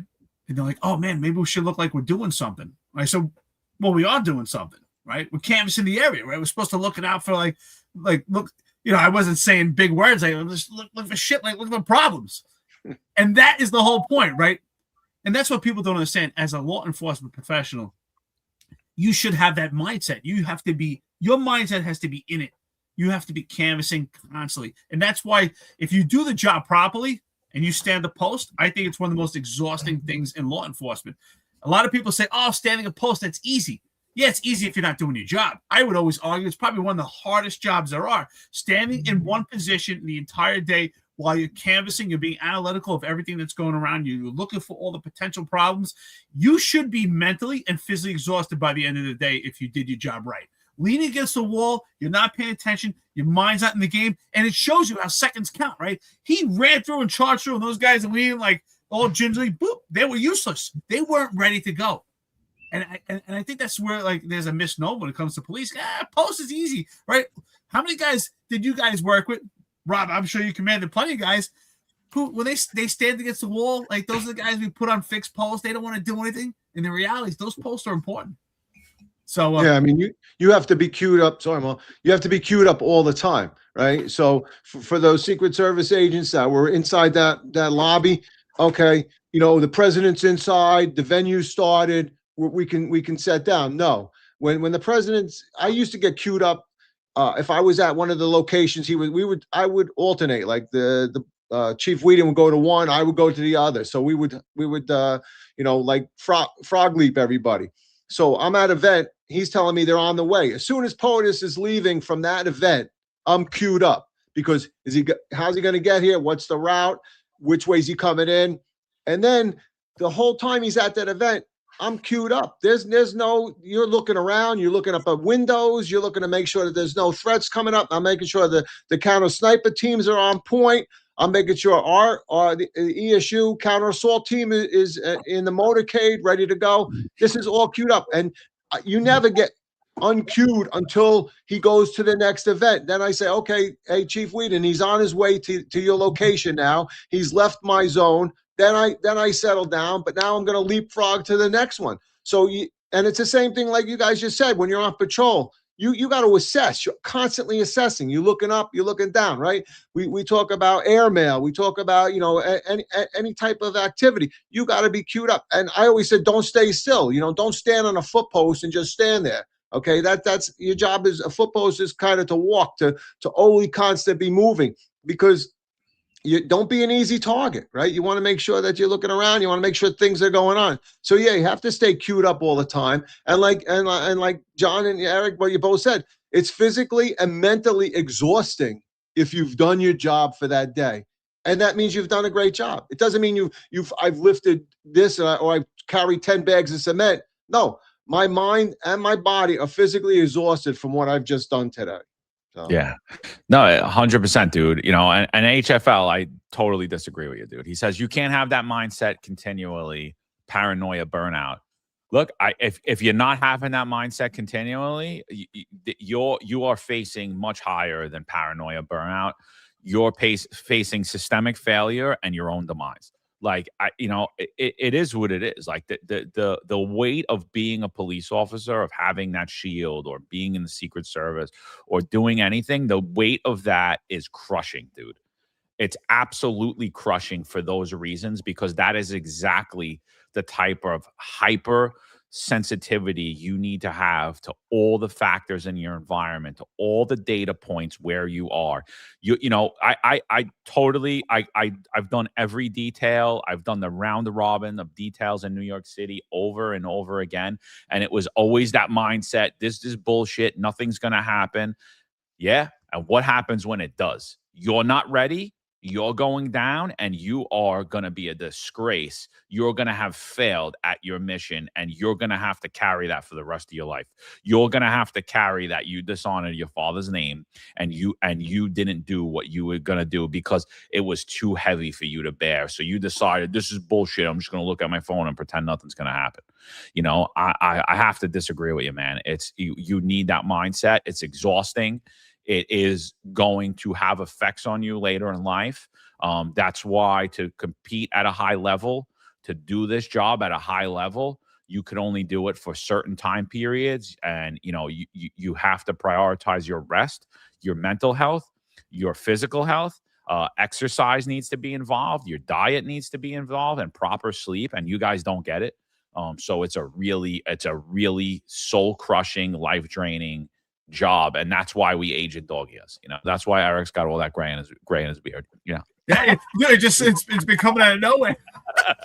No, but you know what? You're right. Like, honestly, I think law enforcement is one of the most exhausting jobs. And in retirement, you guys know I do a lot of handyman work, and sometimes I'm doing work, and people have asked me, "Man, it's a tiring job, right?" Like, yeah, well, physically it's tiring, but if I was doing police work right now, I'd be mentally exhausted.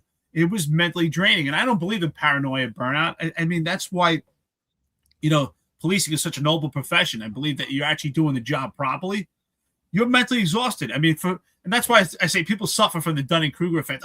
Policing is really not a tough job. You're standing there doing nothing. Well, if you think the cop is standing there doing nothing, then you really don't understand police work, because it's mentally exhausting. If you're standing there, for instance, for guys who work in transit, if they're actually doing the job properly, those guys must be mentally exhausted, watching people get on the train, get off the train, looking at the bags, looking up, look around them, constantly analyzing the area and housing for life. Unfortunately, that's what you have to be doing in an effective 8-hour tour, is constantly scan the area, to the point where, I mean, I would sometimes do posting, and you can say it's crazy, but I would remember, like, how many spots were on a door, or like specific numbers. Like, if I went back there, I would remember so many specific things, because I constantly analyzed it, right? And I would actually try to, when I would analyze on a post, is make sure not to create patterns, right? Because you stand on a post and we end up looking at the same spots, and I would actually try to, like, even break up those patterns to make sure that we're not having a pattern, and especially not stand there crossing your arms or leaning, not paying attention. You're not in the game. You got to be in the game. And that's why people don't understand how difficult this profession is if done properly. Totally. I don't think the thing about HFL's comment about paranoia burnout, I think if you do the things in preparation of just being a basic cop, if you do the things like you get sleep, you take care of your health, you eat properly, you don't eat that crap that most of us eat on patrol and late hours of the day. If you do that, I think that helps mitigate any paranoia burnout. I don't think you have to get that. I just don't think things have to get that way. And in the case of like terrorism and incidents like this is why it's important to know what you're doing, and to get an understanding of the threats that are out there, the possibilities of what could happen. And that entails you being aware of what's going on in the news cycle, being aware of what's going on in the world in terms of, in the cases of terrorism and lone wolves and all this stuff, so that I think doing all that preparation prevents you from getting the paranoia burnout, because you know what you're looking for out there.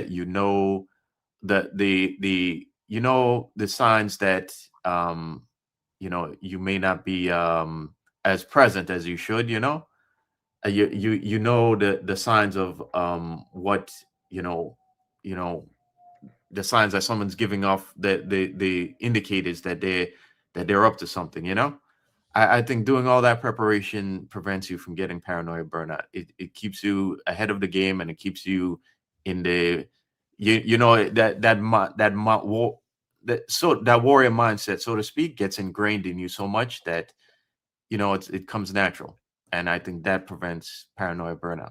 I just want to say one thing though before Rob, and was curious for you to answer on this also. Is it possible, just to play devil's advocate? I'm not excusing. Just keep in mind we've been hammering this. I'm not excusing them for leaning on the wall, because I don't think they should be doing that. I'm not excusing them for not having their minds in the game. But is it possible that maybe they weren't informed on the whole plan and they felt comfortable, like, hey, nobody's coming through here. We got this all set up. Is that potentially an issue, Rob, that maybe the leadership didn't fill them all in on what the plan is, and maybe they felt comfortable, like, hey, no one's actually coming through this perimeter. I'm just here. Not excusing it, but is that possible part of the mindset? Yeah, 100%. I mean, as a leader or a supervisor, you need to make sure that the boots on the ground understand their mission, right? Ron and I have talked about this on the executive perspective. If you don't give them the mission and the understanding of what is required of them, then they're just going to assume, right? And you don't want them to do that. You want to give them direct, specific objectives, okay? And you got to be able to tell them. One of the problems that we often came across with Secret Service was a lot of them come from outside the metropolitan area.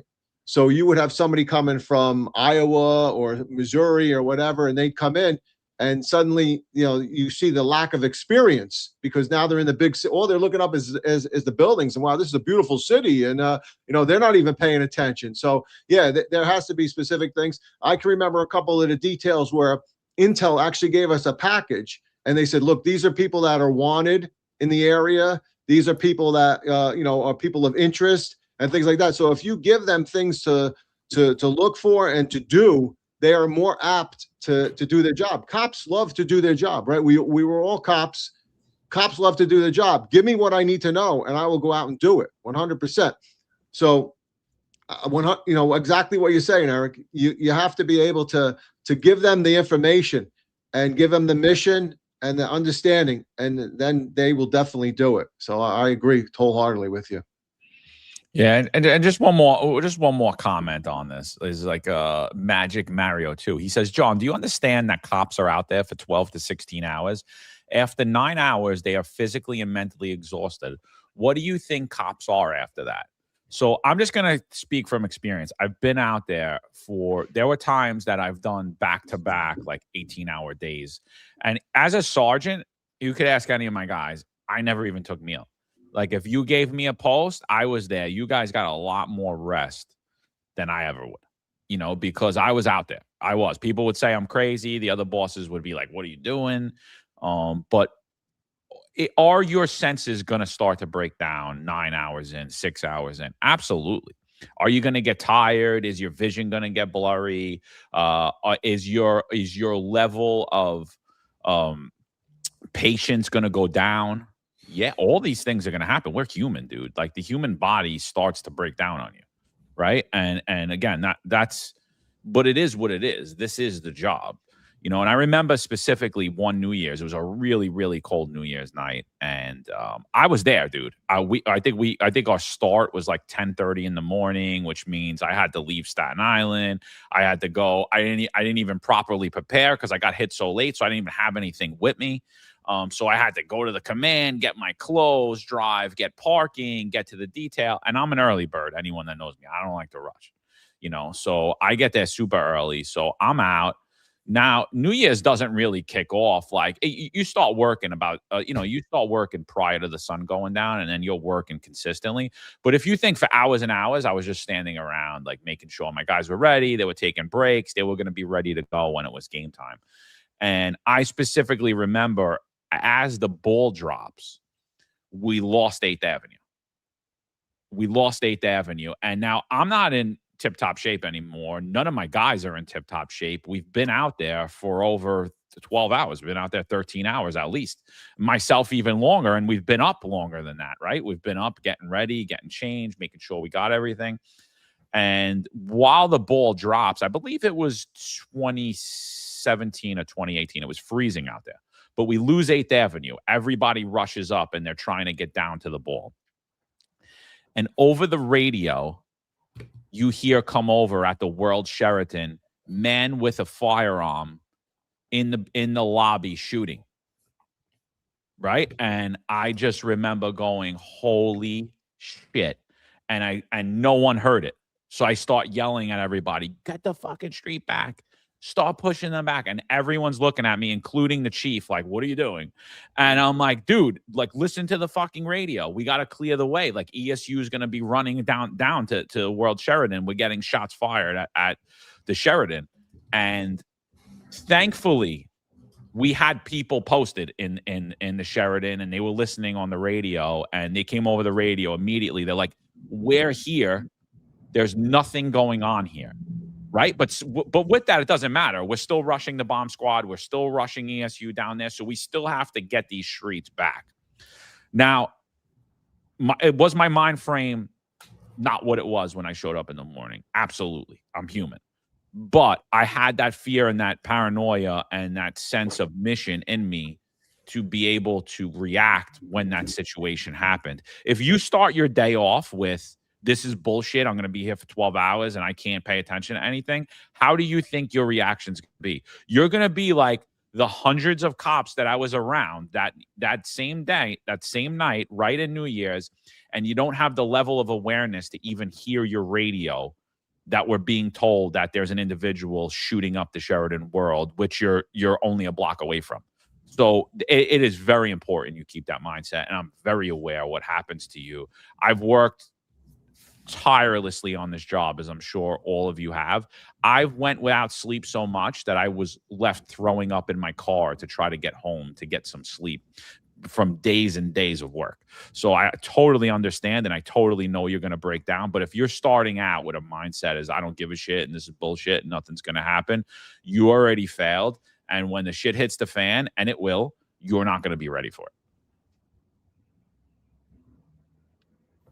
Now, I agree that cops, who said it? House for Life, maybe it was, or was it Magic Mario? I agree. Cops shouldn't be working 12 to 16 hours on a standing post on a constant basis, day in and day out. Fatigue will kick in, and your situational awareness is definitely going to diminish. But there are sometimes exceptions, and there are some times that you are going to work fatigue, and that's why you have to be physically prepared and mentally prepared for those type of scenarios. Like, for instance, I think KB in New York City is the one who said working the marathon was a marathon. Right. You work in the marathon, you're going to be out there for many hours.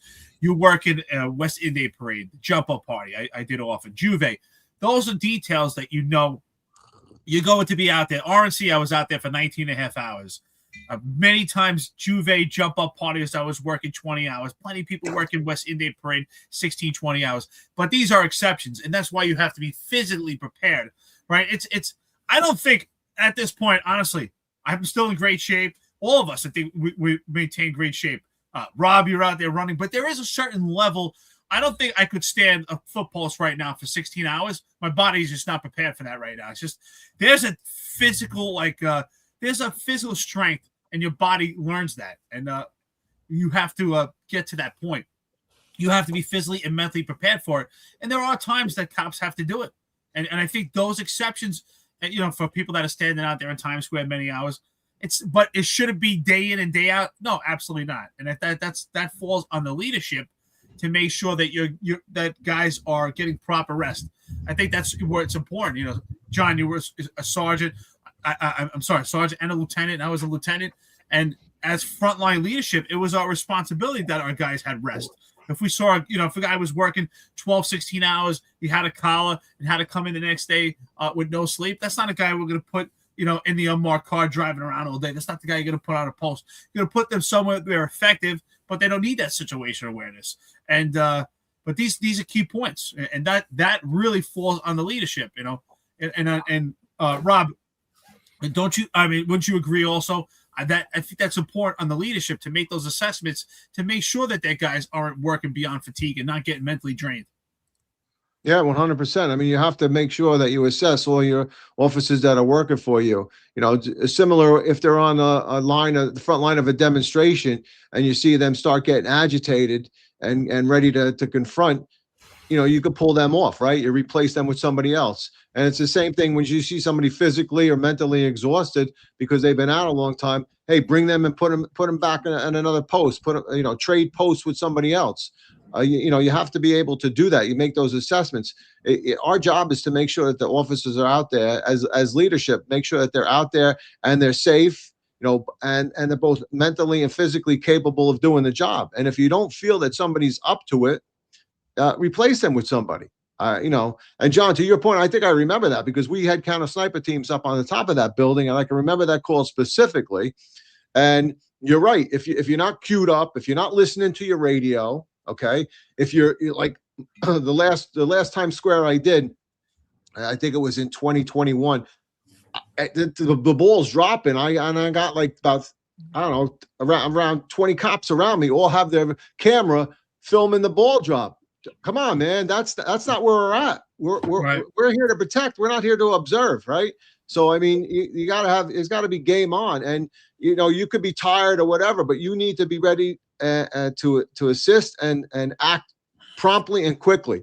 So, and if you don't feel that you're able to do that, then it behooves you to tell the supervisor on the scene, say, I'm not up to it right now. All right. Go wherever you can, go to the RMP, go take a downtime for a little while and refresh yourself. Because if you don't do that, you're of no use to me or anybody else. We have to watch each other's back. And, by doing that, by bringing in people that aren't prepared and ready to deploy, then it puts an onus on all of us. It's a risk. John, what you were saying before, like mindset is so huge, right? You're at that Sheridan incident. I don't know if you were there for 16, 20 hours, but when that happens, I don't think you're tired anymore. At least I'm not. Like, you could be half asleep. You're so exhausted. Let's be honest, right? It's the same thing when you were young. If you're 18, 20 years old and you just worked 36 hours straight and some girl called you up and said, come over, you wouldn't be tired anymore. So it's the same thing, right? Somehow you just wake up, but it's the same thing. You're a cop, you're working 24 hours straight. Let's be honest, but you're working 24 hours straight and something happens, you're ready to go. And that's my point. Yeah, 100%. Sorry, was that more? No, I was going to say, I think there's two conversations here, right? First, I think there are very few details that, even if there are like 16 hours long, that it's really that bad, And I'm going to say that Times Square, when it gets cold, it is bad. But if you have a mild New Year's Eve, you could keep me out there for 24 hours. It's even with your vigilance, it's still a good time, It's really not that bad, I think the reason why I say there's two conversations here is because I think the hard part is what's happening with the guys doing tours without proper sleep. But if you have proper rest beforehand, you able to have breakfast or whatnot, you can keep me out there for like a day, There's ways to make these details fun, It's a good time because, in most of these details, first of all, parades, be it Times Square, people are out there and most people are in a jovial mood, People are happy to be there. Most people are happy to have you out there. And, in between doing your job, you spark up conversations and which helps to keep things flowing. So I don't think it's necessary. It's that bad, even when it is 17, 18 hours. But I do agree. I do think that when Times Square gets freezing, it gets really bad. But it's not because of the the length of time per se. It's more so because the weather and its effects on me personally. The weather, weather starts affecting your joints, and it just changes things, right? But I think if you've had enough sleep and preparation, then I've never been at a detail that's really that bad. And although I was at the African American Day Parade once, and I was on a traffic post for 18 hours, But I think the problem there was the supervisor, and the supervisor should have given us a break. You know, if I gotten like a just a break in between to get something to eat and to rest my legs, I'd be good for another. You know, put me out there for however long. And one other thing, there's another conversation here about loving what you do as a cop. You know, because if you have an interest in it, if you love the profession, if you love being a cop, then I think it makes things also a lot more enjoyable, you know, because again, details like the West Indian Day Parade for me was like, I loved it. In fact, you had to tell me to go home because most times I was already capped out on overtime before we got there. So they wouldn't allow me to stay. But I'd stay there for however long because, again, what you're asking me to, you know, I get to go around and maybe grab some jerk chicken over there in the Parkway. In the meantime, watching, you know, watching a parade and getting to be a cop every now and then. If I see something out there, that sounds like a good time to me, you know. I'll tell you one post that sucks though. Anybody knows what I'm talking about? If you worked in housing, and I worked in housing the majority of my career, and there was a POTUS detail, and you had to stand on the roof of a for 8 hours, that sucked. Because now you got to, you know, we don't try to chalk the door, but you always have to watch the door, make sure no one's coming up on the roof. You're standing on the roof, and sometimes, you know, usually it's in the summertime, and just you're burning in the heat out there. But if anybody in housing knows what I'm talking about, those posts suck. But yeah, I get what you're saying. West Indian Day Parade, jump up party, they're long, but they're kind of fun too. You watch a scandalous, you know, scandalous clad women dressed running around. Yeah, or you're going to 85s and you know. Or you're looking for a collar yourself to even top out that overtime. So to me, it's like. Well, let's be honest. We all remember a detail. Like I know this. I've had some details. Like also my foot hurts, and like it's just the worst 8 hours or 10 hours or 12 hours. And had that happened to you guys? And like I had one detail one time. I think it was. It might have been the RNC because that's the reason why I remember it was 19.5 hours. I kept having to take my shoe off. I just, you know, one of those days where your sock keeps falling down and like my sock wouldn't stay in place. I had to constantly take my shoe off and put it back on. So it was annoying. So that's probably what kept me awake. But I think we all have funny experiences. Dude, I ripped my pants at Juve one year in the middle of the night. And I had a split from like, you know, where my crotch is. Like it was actually pretty enjoyable because it was air conditioning. It was like air conditioning, but nobody knew it but me. But I was like, you know, because it's dark, it's late, like nobody sees what the hell's going on. But I was like that. I kind of like started the night like that, like with ripped pants, and I was like, it was in the back of my head the whole time, like fucking, because all it takes is one, and they'll totally rip off. And I was like, what am I doing? There's no way I can get pants. I was like, screw it, I'll just deal with it. You know, I'll just deal with it. Cargos or the regular ones? Those like the cargo pants or the admin pants? The admin pants. I split. I must have had like the extra tight ones or whatever. I don't know what the hell I did, but I just I ripped them. It's like, you know, there's always shit like that. And then one year I wore my patent leathers, but I hadn't wore them really at all. And I forgot my boots home, and I was like, crap, all I had in my locker were the patent leather shoes. And like, you don't wear those things often, so they sit in your locker all the time, you know? So I'm wearing them, and next thing I know, like I'm on the post, and I like feel my sock on the concrete because the sole just deteriorated on me. So the whole rest of the detail, I'm like literally walking on my sock. It looks like I have a shoe on, but I don't. I always wore black socks. I don't. Like I just have a cover of a shoe on my foot. And those shoes turn to dust, John. It turned to dust, dude. I was like, you know. So it's so funny. But anything else on this before we move on to the next topic? No, I think we covered it well. But shout out to Finest 25. I agree 100% that plays a part in it too. Yeah. Yeah. But look, you always got to have fun, dude. I don't give a shit if you have a dick boss, if you have a great boss, if you're standing there. You always got to have fun. It's a good day. Soak it up. Who cares? You know what I mean? I laughed every day in the NYPD, even my worst days. Even my worst days. Yeah, my message to Donald Trump, if you didn't hear this episode, Rob Lukach, man, got a lot of experience.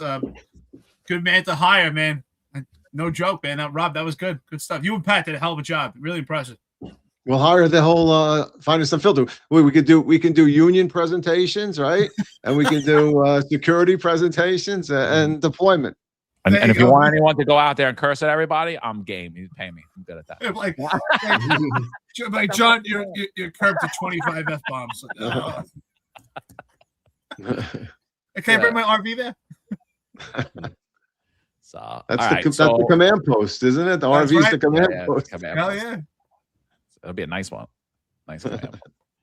So all right. So we talked about a lot about this last week. I've been posting a lot about it this week, and this article now just comes out. This cop that his registered pickup truck was issued 547 either speed camera or red light camera summonses. Now, I think like a lot of people are missing this. I'm curious to see where you stand on it, Rob, as well. I've been arguing with a lot of people online, offline. So we're at the point this cop is now getting death threats. He has 24/7 security outside of his house. And I really think it's the greater conversation here is not about speeding at all. It's about Fourth Amendment and Fifth Amendment protections as well as due process rights. So these camera lights do not, if you get found guilty to be in violation, your registered vehicle gets a camera light. You are guilty of a violation that you could fight in court or you could just pay. No points are issued to your summons because the camera cannot prove that, in fact, you were behind the wheel because there are Fifth Amendment concerns there and there are Fourth Amendment concerns there. And in a lot of states, these cameras have been deemed unconstitutional. A lot of these cameras throughout New York City are 10 miles per hour, meaning if you travel at a rate of 21 miles per hour and you do this 365 days or you do this once, it doesn't matter, and you get clipped in a school zone at 1 p.m. or 3 p.m. in the morning when no children are out, you will now be deemed driving recklessly, a super speeder who is a danger to the public and a danger to children. You know, there is Streets blogs in an attempt with a lot of politicians and an attempt with private business is attempting to put this super speeders law in that I think Marlon brilliantly picked apart when we had J.K. Trotter on here speaking about the super speeders law. And I think we'll get into it more. But I'm just curious your thoughts here because I'm hearing cops say that this cop should be suspended. This cop should be fired. His bosses failed. His integrity officer failed. Jessica Tisch failed. And I have no idea what anyone's talking about. I was an integrity control officer. And part of my duties, what I did was when an officer submitted for a plaque, a parking placard, and periodically throughout the years, all of the officers or personnel assigned to me, whether uniformed or not, I would have to run their names to ensure they had no outstanding speeding summonses. So meaning if I ran Eric Dim's name and he had 1,000 speeding summonses from these camera lights or 1,000 red light summonses, all I had to do was ensure that, in fact, he paid all of them. Because, again, they're not assigned to him.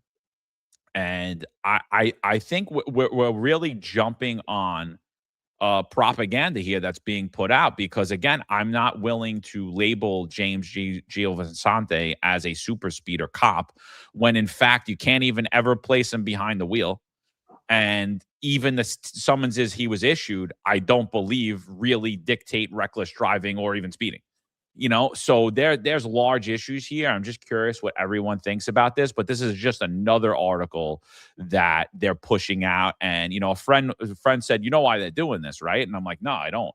And he's like, because the governor's getting ready to put a budget in and they want more funding for apparatuses like this. And they want this super speeders bill to pass. So it's just narrative building and they're doing it on the backs of police officers. And we have current police officers and former police officers buying onto this narrative without really thinking about it, in my opinion.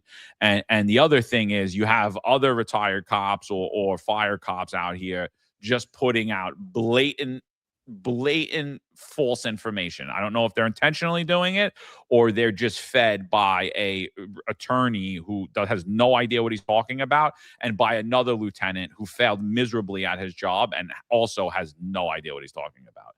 You know, so I'm just curious what you guys think about this. And again, this kid has 24/7 protection outside of his house now as a result of this. Well, I want to jump on a back here. KB, excuse me, KB in New York City. I'm with you, brother. And he says, again, who's number one? That's my question. I didn't know that we write stories about who's number two. As far as I'm concerned, if this is a race, he lost. Who's number one? Oh, wait, I just one point on that, Eric. He's not even number two. They said in the article he's number two, but if you actually look at the list, he's 6. But then if you look at the list of speeders, the top speeders, he's not even in the top 10. And his truck is nowhere in it. So it's completely false. And the investigation was miserable. Sorry to cut you off, but he's not even number 2. He's not even number 2. No, it's a great point. You're absolutely that's my point. And we spoke about this. We spoke about this offline. We spoke about this on the phone. If he was number 500, there would be a story about him. Policing is the most tangible form of government. If you want to move the needle, you attack policing. And that's what they did. That's what they did. They found the cop. Boop. They went through their investigation, found the cop. Here you go. That's how you move the needle. That's how you drive the agenda. You make this story about a cop. Even if it's true, he's number 2. He's still not number 1. So if this was a race, number 1 is the winner. Who is number 1? So KB in New York City, I'm with you 100%. He's number 2. So he lost this race. I want to know who's number 1. Why are we not doing a big story about number 1 being the person that is a safety risk to anyone in the city, not just Staten Island? As far as I'm concerned, Staten Island is a borough in New York City. Why is this not based on entirely New York City? Now it's just Staten Island. So it's quite interesting how they drove the narrative and they fit this to their agenda. And I asked J.K. Trotter, who's number 1? Yeah, he said they're still working on it. Really? Did a lot of work on number 2. I wonder if you're going to put the same emphasis on number 1, but it shows you how it drives the needle. What are you guys' thoughts? It's my interpretation that, they summons the vehicle and not the person. So anybody that's saying that this officer's at fault, that he did it, he should be modified or suspended, that's ridiculous. Okay, where's the proof? Where you have to prove somebody guilty before you start saying, oh, suspend or modify or whatever? This officer did nothing wrong.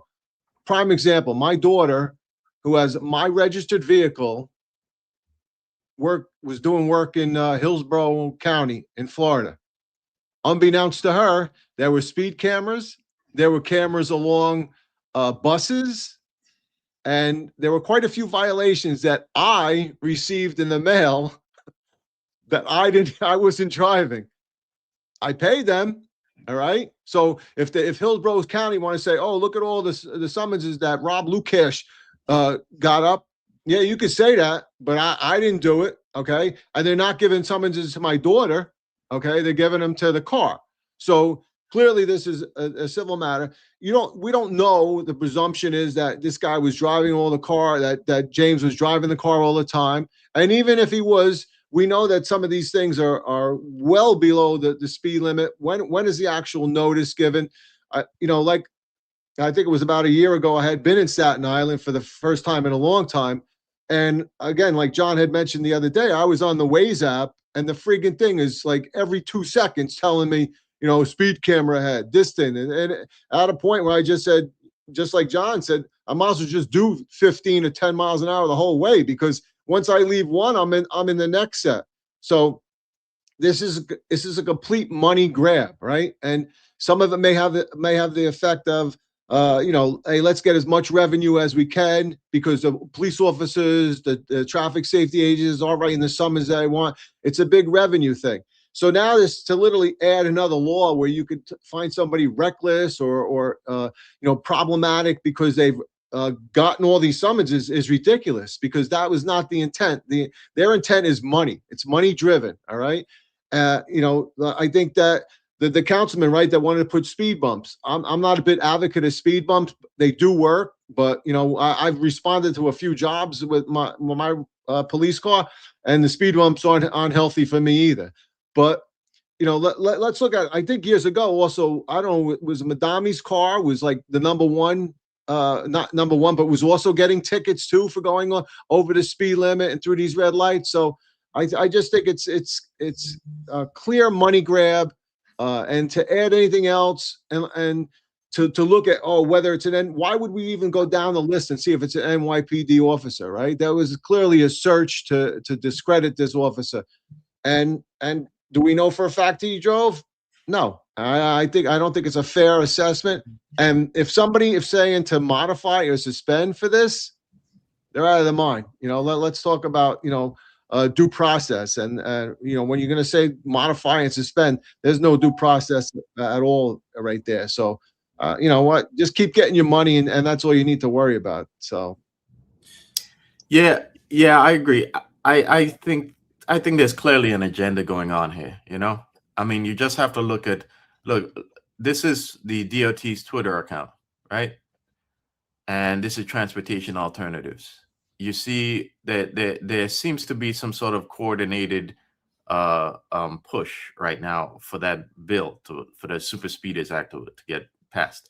And as we said last week, I think they're only using the cop because they need a ruse to get the people to accept it and to push for it. Because again, the public has doesn't seem to have any sort of doesn't seem to want to give any leeway to cops these days, and that's because the media, the progressive industrial complex, has spent like over a decade denigrating cops and making him the source of all the problems especially in certain communities and certain low income for the low income people, make the cops the scapegoat for all the problems in society. And again, I think there's a push going on, and that push, if you dig through it, you get back to billionaires who've already invested a ton of money in the infrastructure needed, the infrastructure for this, which you need like the AI and the data centers and all of that for it. So there's a lot of money involved in getting this through. And I'm concerned that due to the fiscal emergency going on right now, and make no mistake about it, there is a fiscal emergency because we still have a gap for this year. And in fact, the New York State's budget now is what are we on, like day 16 that it's been delayed. So there is a fiscal problems now. I'm concerned that due to the fiscal problems, they're going to slow walk us into even more of a surveillance state, right? Out of a desperation for the money that will come for it. Yeah, like the arguments just fail on their face. So you got Joe 6899, and he gives you like the narrative that's coming out, right? Because the officer's job is to protect and serve, the amount of speeding tickets shows the officer's true character.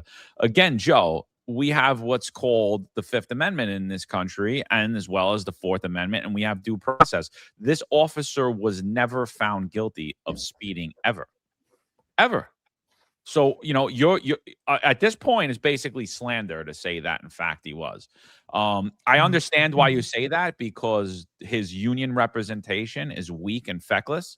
And honestly, I'm sitting there and I'm watching the what these unions are putting out and their messaging, and I've never seen weaker unions in this country. And I think they're just representative of today's man. Like, emasculated, low testosterone, unwilling to push back at the narrative. But there is no one coming out in defense of this driver other than the finest Unfiltered. Again, he broke no law. He broke no law, even if he was in fact the person driving that. His penalty for those violations of the law, for those violations, of rules and regulations, of traffic rules and regulations, were a fiscal penalty, which he paid. So like everyone else, the officer has no other, like there wasn't some workaround for him. It didn't matter if he was a cop, if he was a teacher, if he was a construction worker, if he was a repeat violent offender who was out on the streets thanks to bail reform. It doesn't matter. The only penalty for these violations is a fiscal one, and he paid all of them. So he did nothing wrong there. Then when you look at department policy, he violated not one aspect of department policy. When we asked the reporter, J.K. Trotter, I asked him specifically, I said, how many 911 calls were placed about this officer's vehicle that he was driving recklessly? And he didn't know. They didn't look it up. I'm gonna go out on a limb and say he doesn't have it. But isn't that something, if you're going to paint someone as a reckless super speeder and you can't even place them behind the wheel, wouldn't you even want to check the 911 calls to see if there was a description of a male white driving this pickup truck and driving recklessly? I think that matters. I also asked him, how many accidents was he in? How many accidents was he in? Oh, we don't know. You're saying someone's a reckless super speeder who's endangering children because they're going 21 miles per hour in a school zone at 11 p.m. at night when all the children are sleeping and nowhere near the school. Sounds a little bit far-fetched to me, narrative-driven, highly inaccurate, and slanderous. Well, yeah, go ahead. Sorry. No, and just the last point. And he didn't know how many accidents the officers were in. And what did he say? He said, well, he had damage on his truck. That's what I was saying. He had damage on his truck that I noted in my article, but you didn't prove that damage came from a traffic accident. My pickup trucks in New York would get destroyed by people on bikes slicing their handlebars right alongside my truck. And how many people, you live in New York City, how many times have you walked out to a huge dent in your car and you're like, are you kidding me? Like someone just slammed into you and left the scene. I mean, so he had damage on his truck. Great. Did you investigate why? Why did he have the damage on his truck? Oh, well, he didn't answer my questions. Well, guess what? In America, you're entitled to your Fifth Amendment protections, and I don't have to speak to anybody. And I'm not obligated to speak to Streets Blog New York City, who's working with the state senator and working with the DOT. And Marlon, you're 100% right about that. There is a very high collusion, and we have city employees on payroll currently pushing legislation from their civil service taxpayer-funded accounts. That should not be allowed, in my opinion. That's official misconduct, and it's happening. It's coming straight out of DOT. So those are my thoughts on it. No, listen, I just want to say I totally agree with you, and that's the part I wanted to mention, was he made the inference, which I didn't like in his interview. And what he said was he observed that the car was damaged. Doesn't mean it was a car accident. You could get damaged in any other facet, right?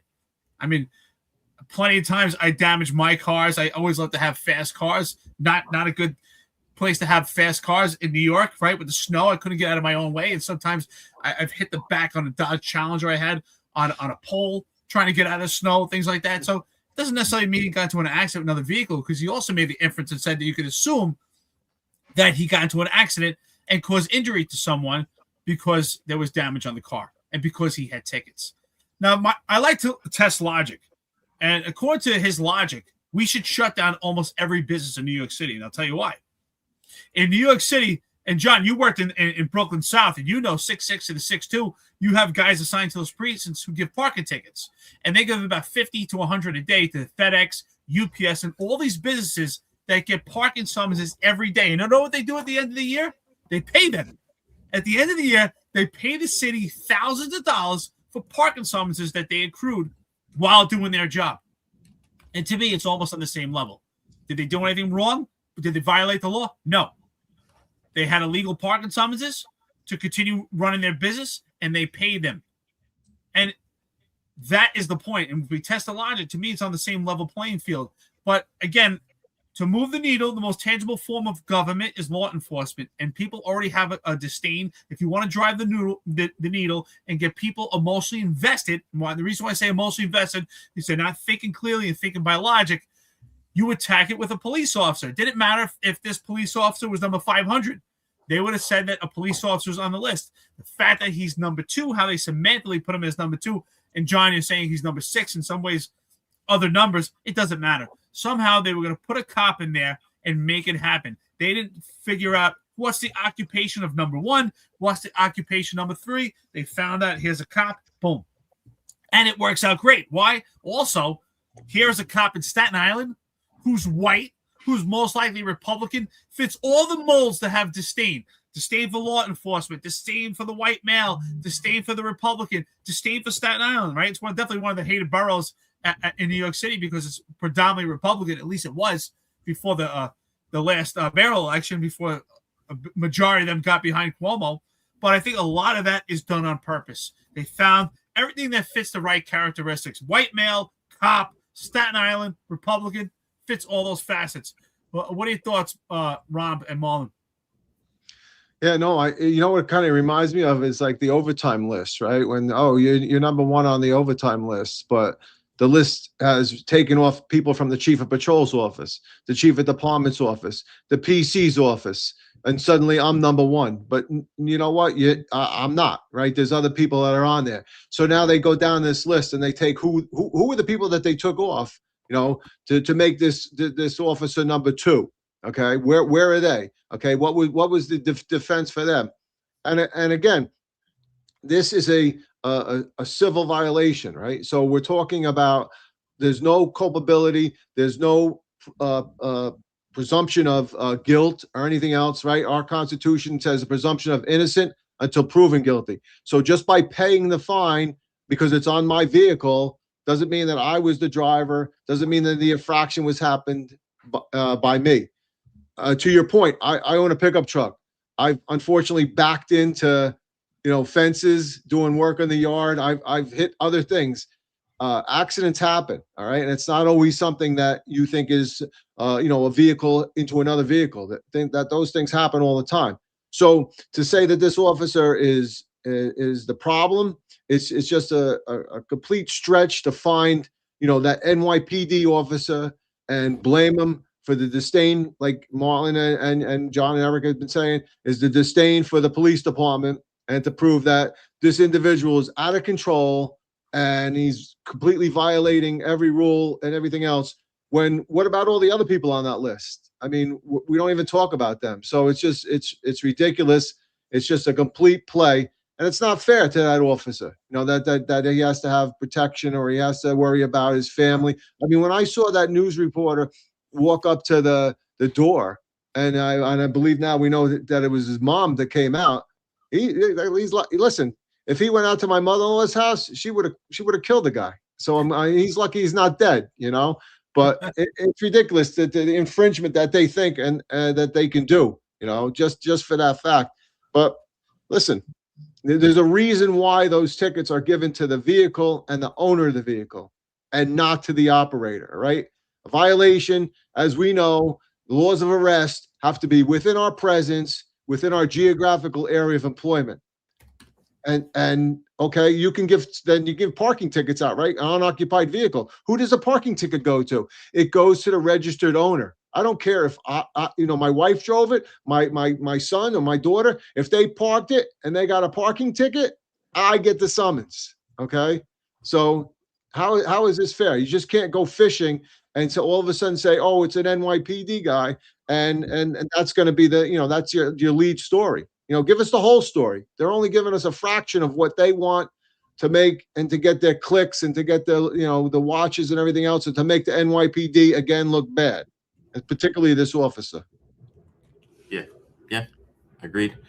And just to close this out, I think any cop who agrees with that article needs to really think it through. Okay, think it through, because the reason why I'm saying that is, again, I'm going back to the fact that we're in a budget crunch right now, and they're looking to make cuts here and there. And the reason why I'm saying think this through is because if we're going to usher in this sort of a preemptive track and trace society on cops first, right? Because you're a cop, the excuse is going to be because you're a cop, right? You need to think about where this rabbit hole will potentially lead us to. And again, we said there's a lot of behind the scenes, there's a lot of money to be made here, right? And you need to really think about what they, if we're going to dictate, if we're going to put something like this device on the guy's car, and the excuse is going to be, well, he's a cop. What else are they going to do to you to try and control your life off duty because you're a cop? Are we going to say, hey, listen, you have to, you can't eat this. You have to, you have to do this because, again, you're a cop. Okay. And before we go, I'm going to make one prediction, right? I said this a while ago, but I'm gonna say it here, right? What I believe is going to come next is going to be your health. They're going to mandate certain aspects of your health. And I wouldn't be surprised that what we're seeing with the Speeders Act is just the opening salvo of we need to do this and this and this in order not to either not cost the taxpayer money or not hurt the city in the long term. And I say this because I made a tweet to Emily Gallagher about it. And my tweet was about how, her health is covered by the taxpayers of New York City. So if your excuse is going to be this guy is a threat to society because he his vehicle raked up this many tickets, then why don't we? I mean, we're going to go further down this rabbit hole anyway. So why aren't you a threat to the taxpayers if you're going to incur higher medical expenses? I'm just saying that we need to take a step back here and look at the Constitution, look at due process, and analyze the situation, with a wider view of where we're headed to in society if we're going to do things because what you could do, instead of instead of being a place where you actually have due process, So. Yeah, no, I think so too. We got a lot of chats about it. Mon and Samurai weighed in a lot, so I guess we'll hit that when we do the super chats. I think we're gonna go back on this a little bit. But last topic for today, that I'll bring up, and then if any of you guys want to throw anything else before we're done, is we had this officer just arrested for an incident a few years back in transit. So he's assigned to TD11 in the Bronx. Man's acting disorderly. He attempts to eject the man from transit. The man refuses to comply. I guess they have words back and forth. The man is combative, both verbally and physically. The officer deploys strikes. The man is uninjured. He does get the man to eventually leave transit as he was acting disorderly. Officer didn't just pick him out of the blue, right? And so what the result of this is now the officer's been charged by the Bronx DA, Darcel Clark, and he's charged with attempted assault because the individual has no injuries, and he's also charged with official misconduct. And the statement by the PBA, by Pat Hendry, is the officer is entitled to due process. Probably the single weakest statement I've ever heard in defense of not only this officer, but in defense of the necessary policing that is required in New York City transit, particularly required in one of the most dangerous areas of the subway station in the Bronx. So, I mean, I don't know what we should really be doing at this point. I don't know that you guys should be involved in ejections from transit.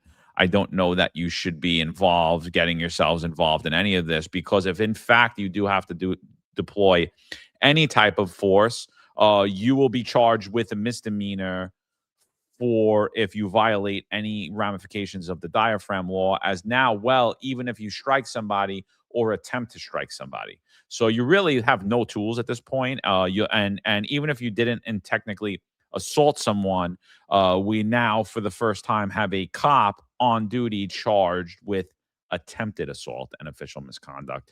I mean, grave decision, in my opinion. And I don't care how it looks. I don't need to see the body camera. I don't need to see any of this. The fact that the union is not standing behind this work and this guy, again, you're not gonna lead me to believe that this guy wasn't acting disorderly in transit and wasn't combative with the police officer. I don't care what's shown here. This is, again, another reason why crime in transit is up, why New Yorkers, both on the street and in transit, do not feel safe, because cops are hesitant, because they should be. Because why go out there, risk your life, risk your career, and now risk your freedom to do the job that you were asked to do, that New Yorkers want you to do, and that you were actually assigned to do that day.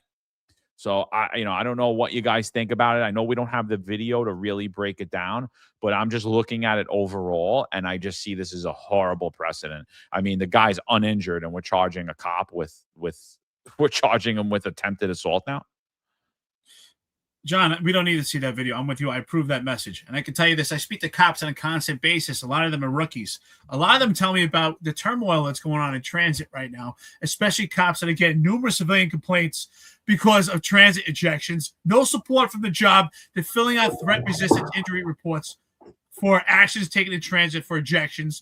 I spoke to a cop recently who's had an interview with Internal Affairs about an incident ejecting trying to eject someone in transit. These things are constantly being evaluated. Cops are not getting a fair shake. That's definitely a reason why crime is up in transit. You have a homeless problem, mostly disturbed, that wasn't addressed by Eric Adams' administration, that has a world of its own in transit right now. And these cops are in positions right now where they're understaffed, undermanned, and they're doing their job to the best of their ability, and they're not getting support. Absolutely ridiculous.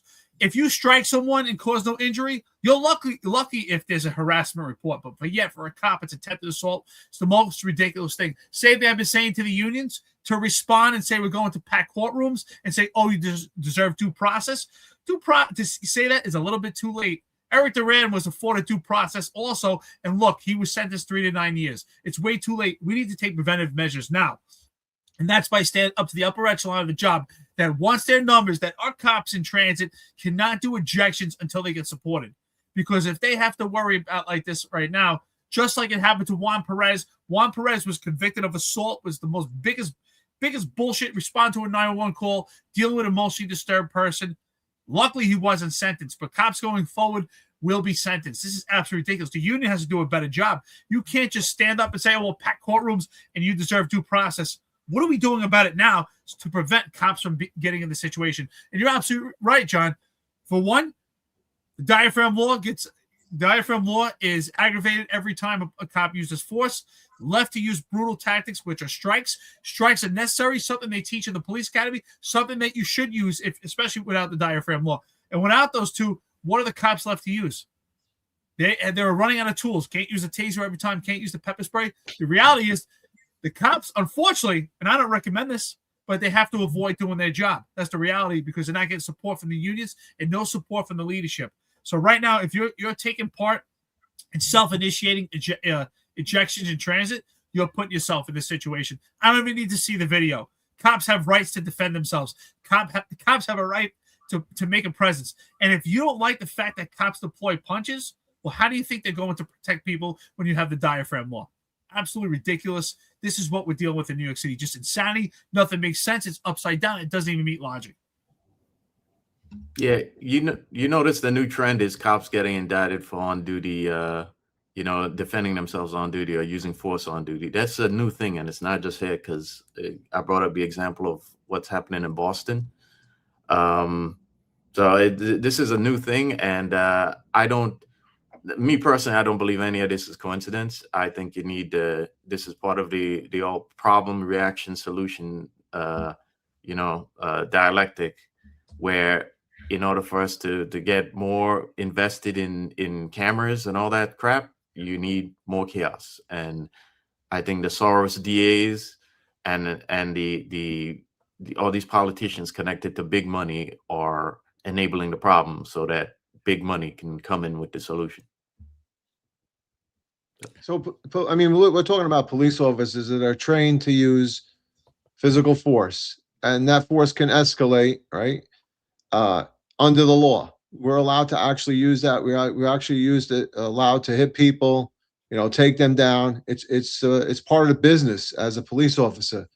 Now, when you're going to take an officer on duty and utilizes that type of force, I don't know whether he took a swing at him or pushed him or whatever, but there's no attempted assault. All right. That officer was not intent to assault that individual. That officer was intent to put that person into custody and take control of the individual, and thereby is allowed to use that assault. The fact that the PBA doesn't come out and really emphasize that if you want to go down this route, we're going to tell every officer to don't do anything, just to stand there.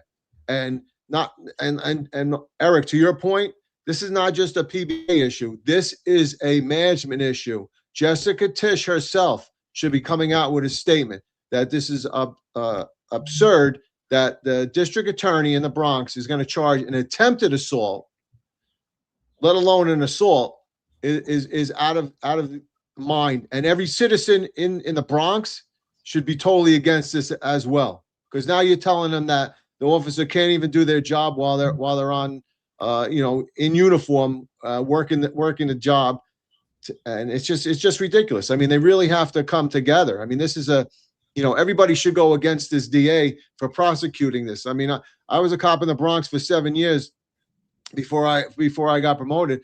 And the Bronx has always been against the cops. They always were looking to get anybody in trouble, to do anything that they could to further their own political career. So it doesn't surprise me, but I wouldn't put it past that it's not any DA within the city of New York at this point to do this. It's just crazy. And to add in what's official misconduct. All right, official misconduct is when you're not, you're not doing your job, or you're doing something that's totally out of the realm of your responsibilities.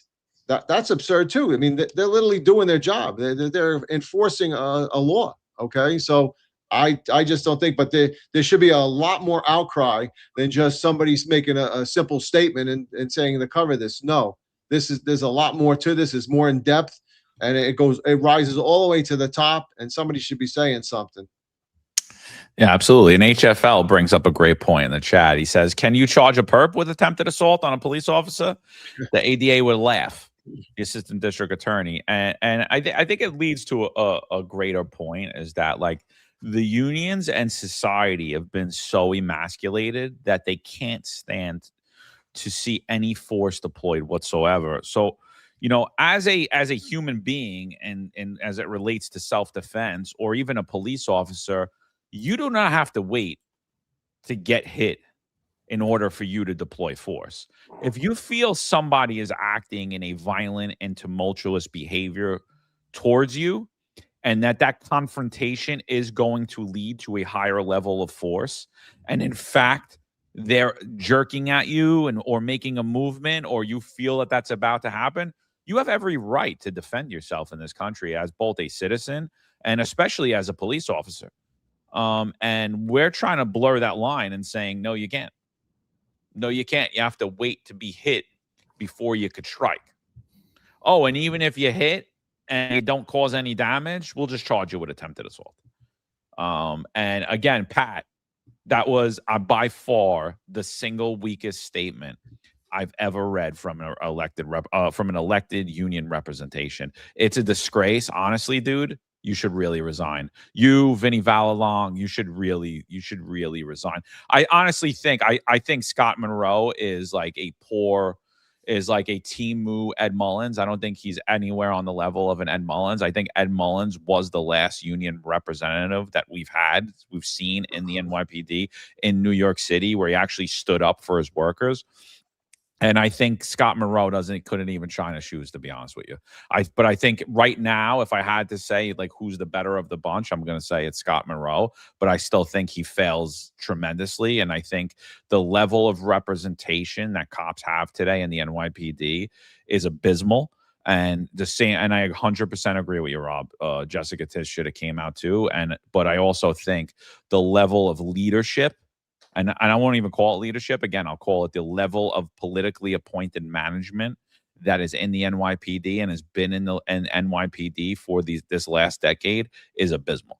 It is none of these people should be talking about leadership. They shouldn't be training in leadership courses. They shouldn't be writing books about leadership. They shouldn't be consulting about leadership, because they're all failures, in my opinion. This is disgraceful. It's a disgraceful time in policing. It's a disgraceful time in the NYPD. Well, I'll close this topic with this, and this goes back to what I often said on numerous episodes. And Marlon, you agreed with my assessment. And John, I think you did also. I'm curious what you think, Rob. But I believe, and not to insult you, I know you were you were high up as a deputy chief. But I do think, and what are your thoughts on this? I do think that there is a certain level of expectation of casualties on the job per year. And I think that the upper echelon, and I talk about the leadership that, implements actually the job and personnel, that expects a certain number or percentage of casualties a year. And this cop in particular, I think, is a casualty. And I think that what I mean by that is cops that die in the job, or cops that actually get sacrificed for doing their job, whether they get prosecuted or terminated. I think the job has expectations, because even after the incident, and even after the prosecution and sentencing of Sergeant Eric Duran, we have the jellyfish, Michael LePetri, chief of department, who's actually telling the guys to go out there and pursue these motor scooters, and they're doing a great job, and go out there and do buy and bust. Shortly, immediately thereafter, Eric Duran being sentenced. So it's my opinion, they're pushing these guys out there, that there is a level of expectation of casualties. What are your thoughts on that?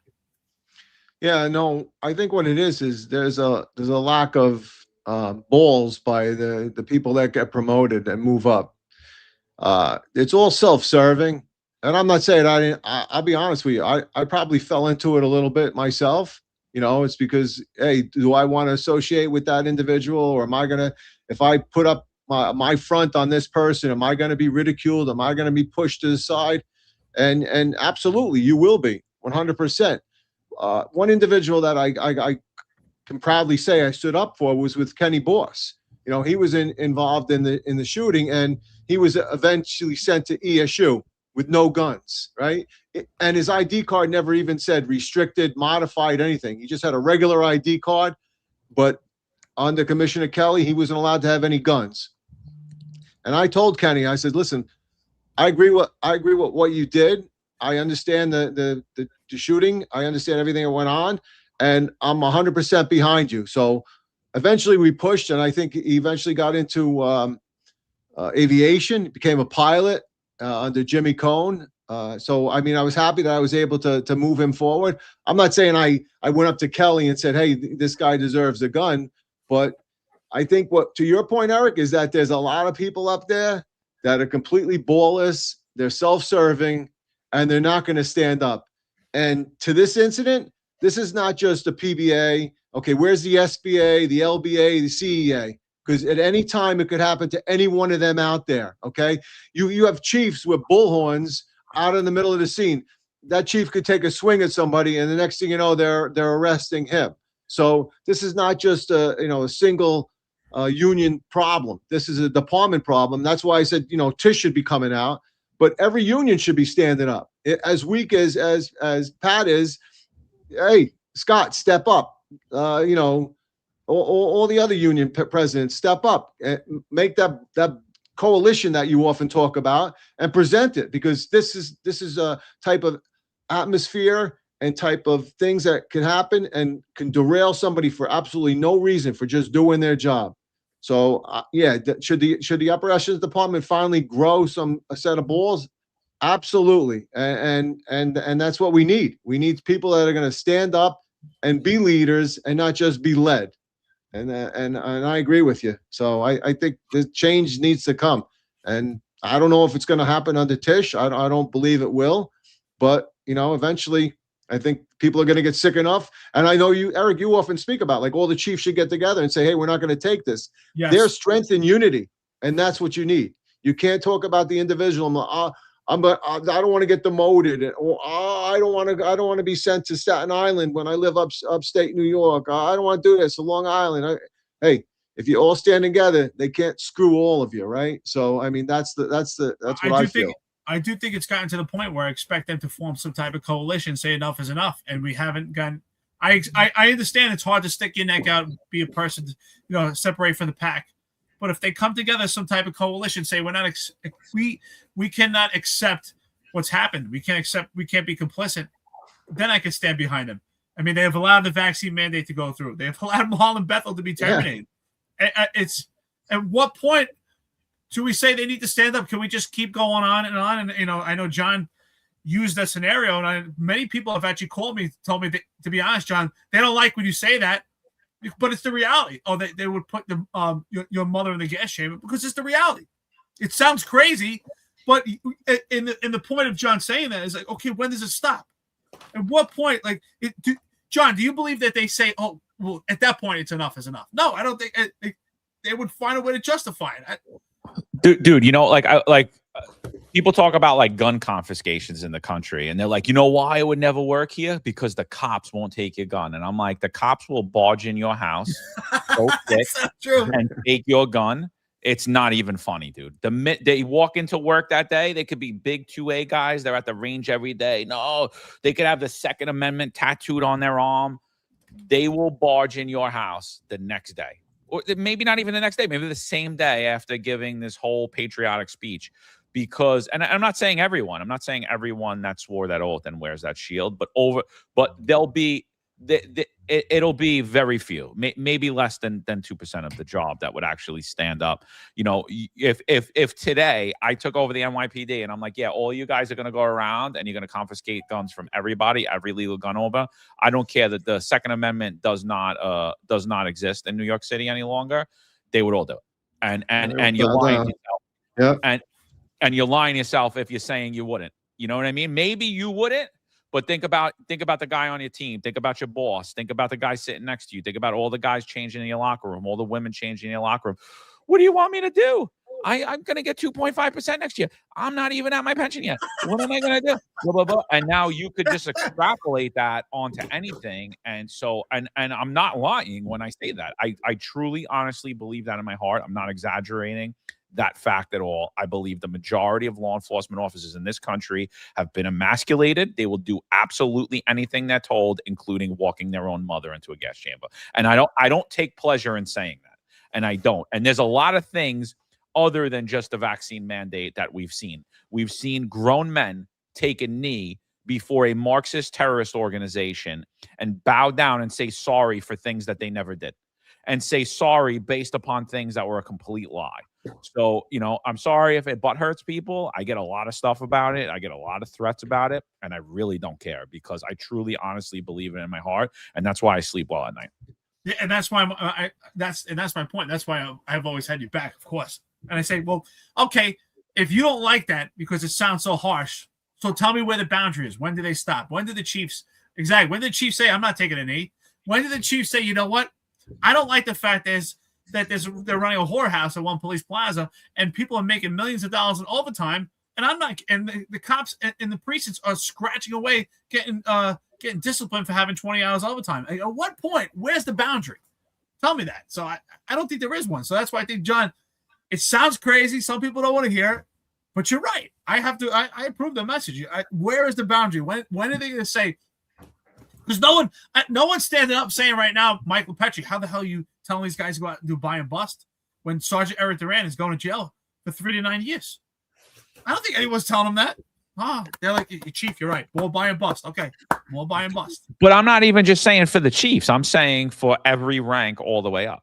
So, of course, the Chief is going to be spineless and not stand up. Why would he? There's no one in the atmosphere that will. What about the retired guys? You either got retired guys that are building their name off of criticizing cops, or building their name by ignoring every single problem in law enforcement while acknowledging that there are serious, grave concerns in law enforcement, and law enforcement is, in fact, a profession in decline. It's a profession in a serious decline. And so like the entire ecosphere of law enforcement is unwilling to speak the truth about anything or even acknowledge the truth.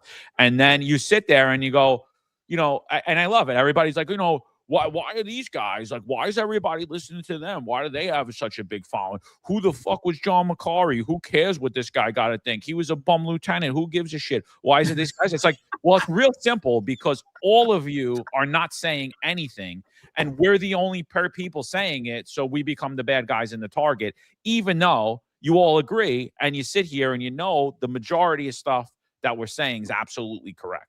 You know, and that's the thing that I don't think anyone understands. It's like, we're not doing it because we hate the job. We're doing it in fact, because we love it and we love society. And again, I want my children to grow up in a version of the world that I grew up in, and I see it slipping away, and I see it going really, really, really bad. And it's because it's the old adage, evil prevails when good people say and do nothing. They just let it take hold in the world. And in law enforcement, cowardice has let that take hold, and we're just going along with all of these lies. So, you know, you got this cop that got a bunch of violation signs, is that there's nothing wrong. There's no law saying that. And all of you built a weapon to beat him over the head and condemn him. Oh my God, he is a super speeder. Really? Because he did 21 miles per hour in a 10-mile-per-hour zone at 11 p.m. at night. He's endangering the lives, his integrity. It's not his integrity. Maybe he just has more money than the rest of you, and he just doesn't value not paying that summons. He could care less. Maybe he doesn't want to bother. Maybe you got a guy with 1 million parking summons. He doesn't care about getting a parking ticket. He's like, whatever. I don't give two craps. Screw it. and he pays his fines like a good American. There's nothing wrong here, but all you guys are butthurt and can't even stand up for the guy. Same thing with this cop in transit. He punched a guy in the face that wasn't following his orders, and you're all butthurt, and he's entitled to his due process. Fuck out. Like, sorry for that. Listen, you talk about it, right? A guy going over a speed camera 10 miles an hour, and suddenly he becomes this felonious individual. And you got guys on the Staten Island Expressway doing over 100 miles an hour, speeding down, and they could easily crash and kill people. In fact, we've had a couple people from highway were killed, right? Law enforcement. So I mean, where's the real problem here? And to your point about the guy taking the knee, I was behind that guy. Okay, we were walking out of the park because there was reports that there was a guy with a gun inside Washington Square Park while the demonstration was going on. We walked in the park, and then we were told, all right, everybody get out. And on his way out, I heard him say to the people that were surrounding him, let's show everybody how it's done in New York City. Now, I was standing behind him, and I looked at Whedon, and I said, there's no effing way that I'm putting my knee down. I don't put my knee down for anybody but for God. And I said, there's no way I'm doing it. And I didn't. I stood right behind him, and I watched him do it. I was totally embarrassed. And that became the turning point for the NYPD, in my opinion, the demasculization and the giving up everybody to the bad guys. So I was appalled at that. It totally pissed me off. And to me, that clearly was the problem, that where it all started.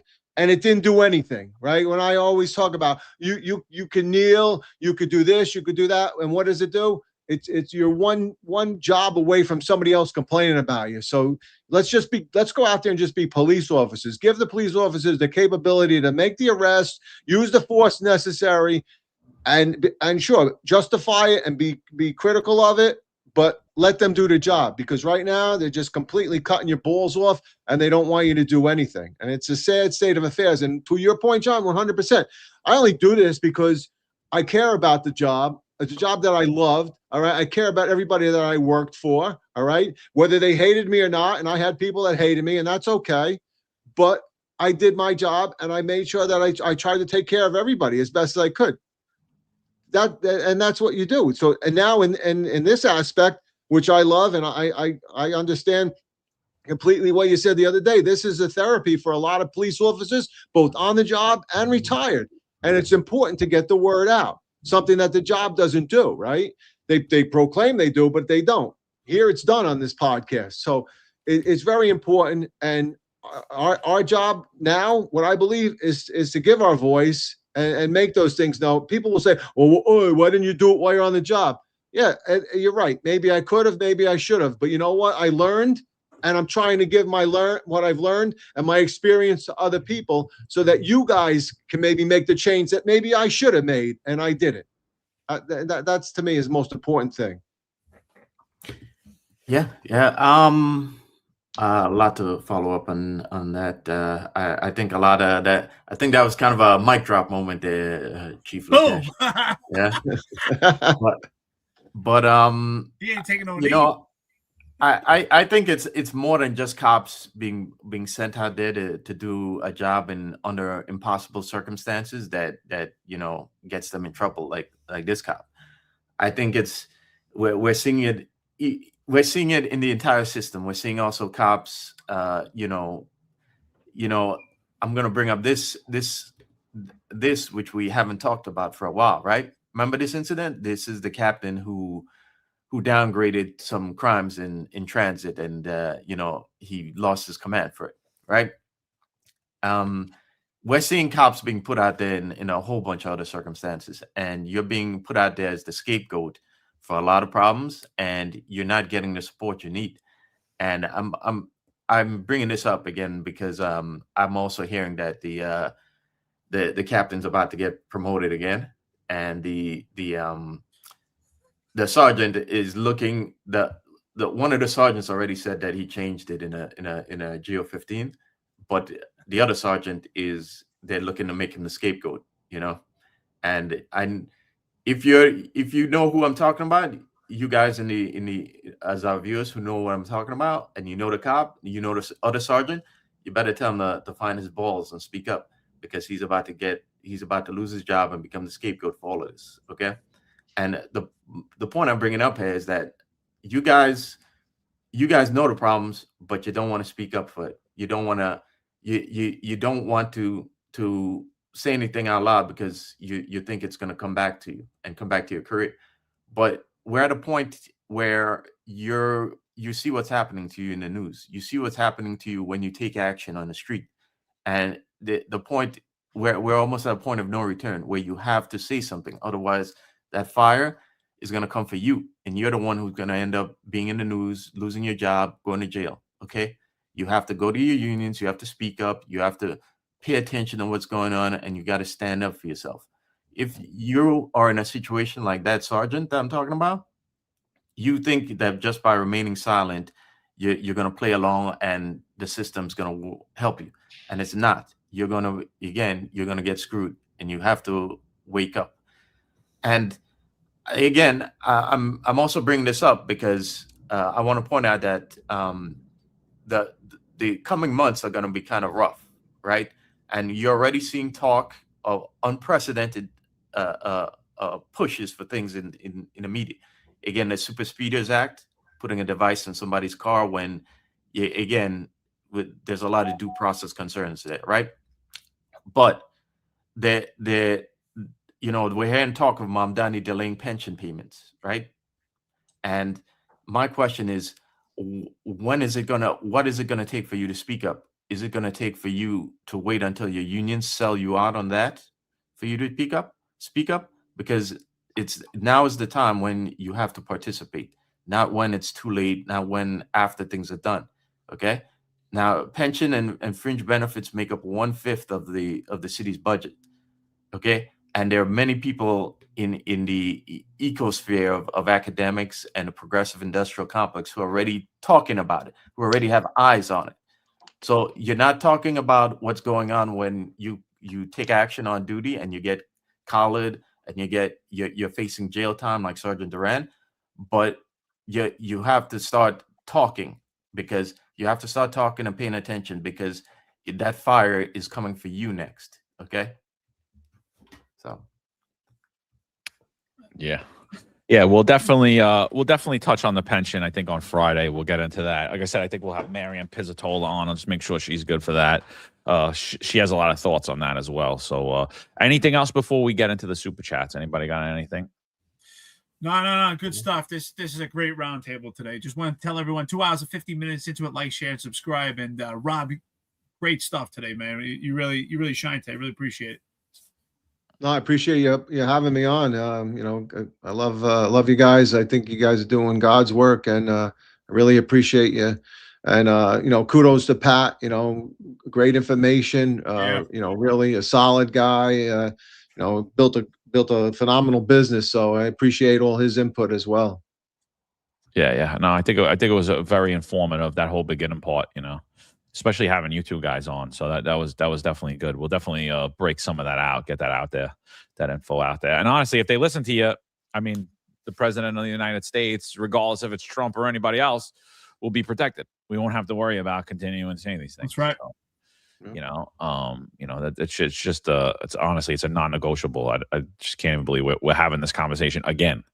Right. So, all right, let's get into the super chats. Modern Samurai, $5. He says, assholes like JK want no cars, no drivers, no police officers, but we can't give them any more ammo than they already have.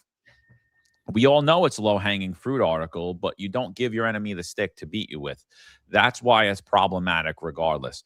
So again, Modern Samurai, we're going to disagree on this one, and I'm just going to disagree with you highly, because there is nothing wrong with anyone getting these violations. And in fact, we don't even prove that they have these violations. None of these violations go on the officer's license for that exact reason. So we're condemning a guy based on, well, more than likely it was him and we don't know. And more than likely he was reckless because he has that. So more than likely the chances of him getting into an accident are highly likely, but we don't really know that he was involved in an accident. And no one really called 911, but chances are they did. And it's a really, really, really slippery slope that we're talking about. And again, I don't think this is an integrity issue, because you said integrity is what you have when no one's looking. I don't think it's an integrity issue at all. Because again, this is a fiscal issue. Is it fiscally responsible for you to pay $36,000 to $50,000 in fines? No, but who the hell am I to say? Maybe he's a trust fund baby. Maybe he has millions in the bank and he doesn't really give a shit about paying these violations. There's plenty of violations that people could have on buildings, on their vehicle, on anything that they do. I don't know. Cops have gym memberships that they pay for and they never go to the gym. Is that irresponsible? Yeah, but does that mean that you have no integrity and you're a terrible person and you did all these bad things? No. You're not going to get me to bite to say that you driving 21 miles an hour in a 10-mile-per-hour zone at 10 o'clock at night because it's in a school zone when no kids are there means that you're a reckless super speeder. When this super speeders bill is what we're all being used for, and your arguments are furthering this, is that they're going to put this device in certain vehicles. There's going to be big government funding behind it for low-income people to get this device put in their vehicle. It stops nothing from the individual to going into another vehicle. So he literally said when he was on here, you're going to have to create even more legislation to track and trace drivers. Now we're talking even more Fourth and Fifth Amendment concerns. And it does nothing to stop the number one issue on New York City streets today. Everyone in New York City that you're driving around with, the majority of cars you're driving around with, they either have a fake plate or they're completely unregistered, uninsured, and driving around with plates that aren't even legit. And it does nothing to address the actual real super speeders. So no, I'm not going on it with you. I appreciate you always being here, but we're going to agree to disagree on this one. I 100% disagree with you. Mon Samurai, I love you being here. Always give us coffee and donuts, man. Yeah, I love your input on the show. Great insight.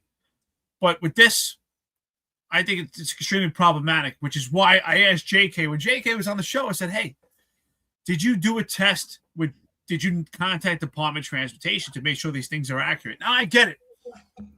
We don't really know if they're accurate or not, right? But he didn't contact DOT. That should have been a control method to make sure that Department of Transportation tests these things to make sure there's a plus or minus, just as you will with radar, to find out if it's actually accurate. And even with that, I think there's a difference between speeding and reckless. We're talking about some of these streets are 10 miles an hour, 15, 25. Some of these streets should not be 10 miles an hour. Let's be honest. They're draconian laws, and some of these speed limits are just ridiculous, that you can't even drive down the street at 10 miles an hour, and you're going to a point of 20, and just rolling down a hill. So, is that reckless? It's the most ridiculous thing. We need to actually analyze these speed cameras. And even with that, listen, personally, do I want to pay 500-something tickets? No. I would put a stop to it and figure out what's going on. I don't want to pay that. But he did his responsibility. He paid it. Now, I will say some of these cameras I think are completely flawed. That's why I asked them if they're tested.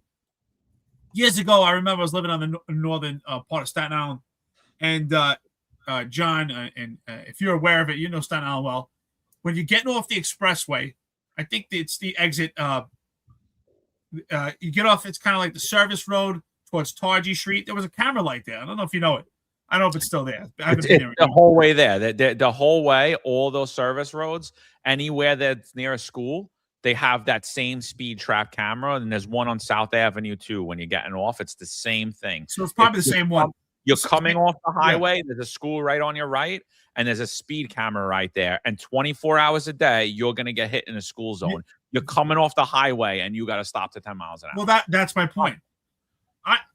Listen, I don't drive excessively fast. I don't go through red lights. Even when I was a cop, I never took advantage of it.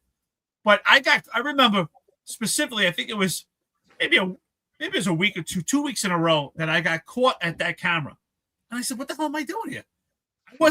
I wasn't blowing through lights, but the way it was set off, the way you get off the expressway, the timing from when it's green, yellow to red, you're going through that light. And it was almost intentional, so you end up paying a summons. So I think a lot of these cameras are also flawed. And that's why I said I find this full investigation flawed. The DOT cameras, according to this investigation, were not tested. They're not accurate. I want him, and he doesn't drive a car. I wanted him to say, I drove a car and drove down those streets and felt what it's like. And I could say that would be a good control method. Hey, JK, you should get behind the wheel and drive down those same streets and see if you would go over the speed limit or see how you would feel. and he can't tell us that. All he can tell you is he doesn't like cars. Well, Hey, listen, sorry, Marlon, but alternate side street, right? If I don't move my car every day, I'm getting a ticket. So at what point do I cause a reckless incident because I don't move my car? I mean, this is ridiculous. We're talking about the mindset of did the officer even drive the car? Was somebody else driving it? And again, it's just similar to a parking ticket. Okay, that's why it's given that way. So, and what about all the other people? Were they concerned about all the other people on that list? No, they went right to the NYPD officer. And is it a level of integrity? I don't know. There's been times when I drove home after midnight, and listen, I was going pretty fast because I wanted to get home. Okay, and I took that chance. I took that risk. Is it reckless? No. You listen, down here in Florida, John, I mean, you might be able to attest to it, but if you're on I-75, if you're not doing 85 to 90 in the fast lane, you're being reckless because you're going way too slow. So, I mean, come on. There's no integrity here. This is an officer that's driving his car. If in fact that's him, I tell you the truth, if it was my daughter or son, I would say, hey, I'm the culprit. It's not him or whatever. But let's be real about it. It happens all the time. You know, just because there's cameras and things like that, everybody does it. All right, everybody. It's not just law enforcement. Everybody else does it. So just to zone in on one particular person because they fit the narrative and they queued up the NYPD name is ridiculous. Spot on. Yeah.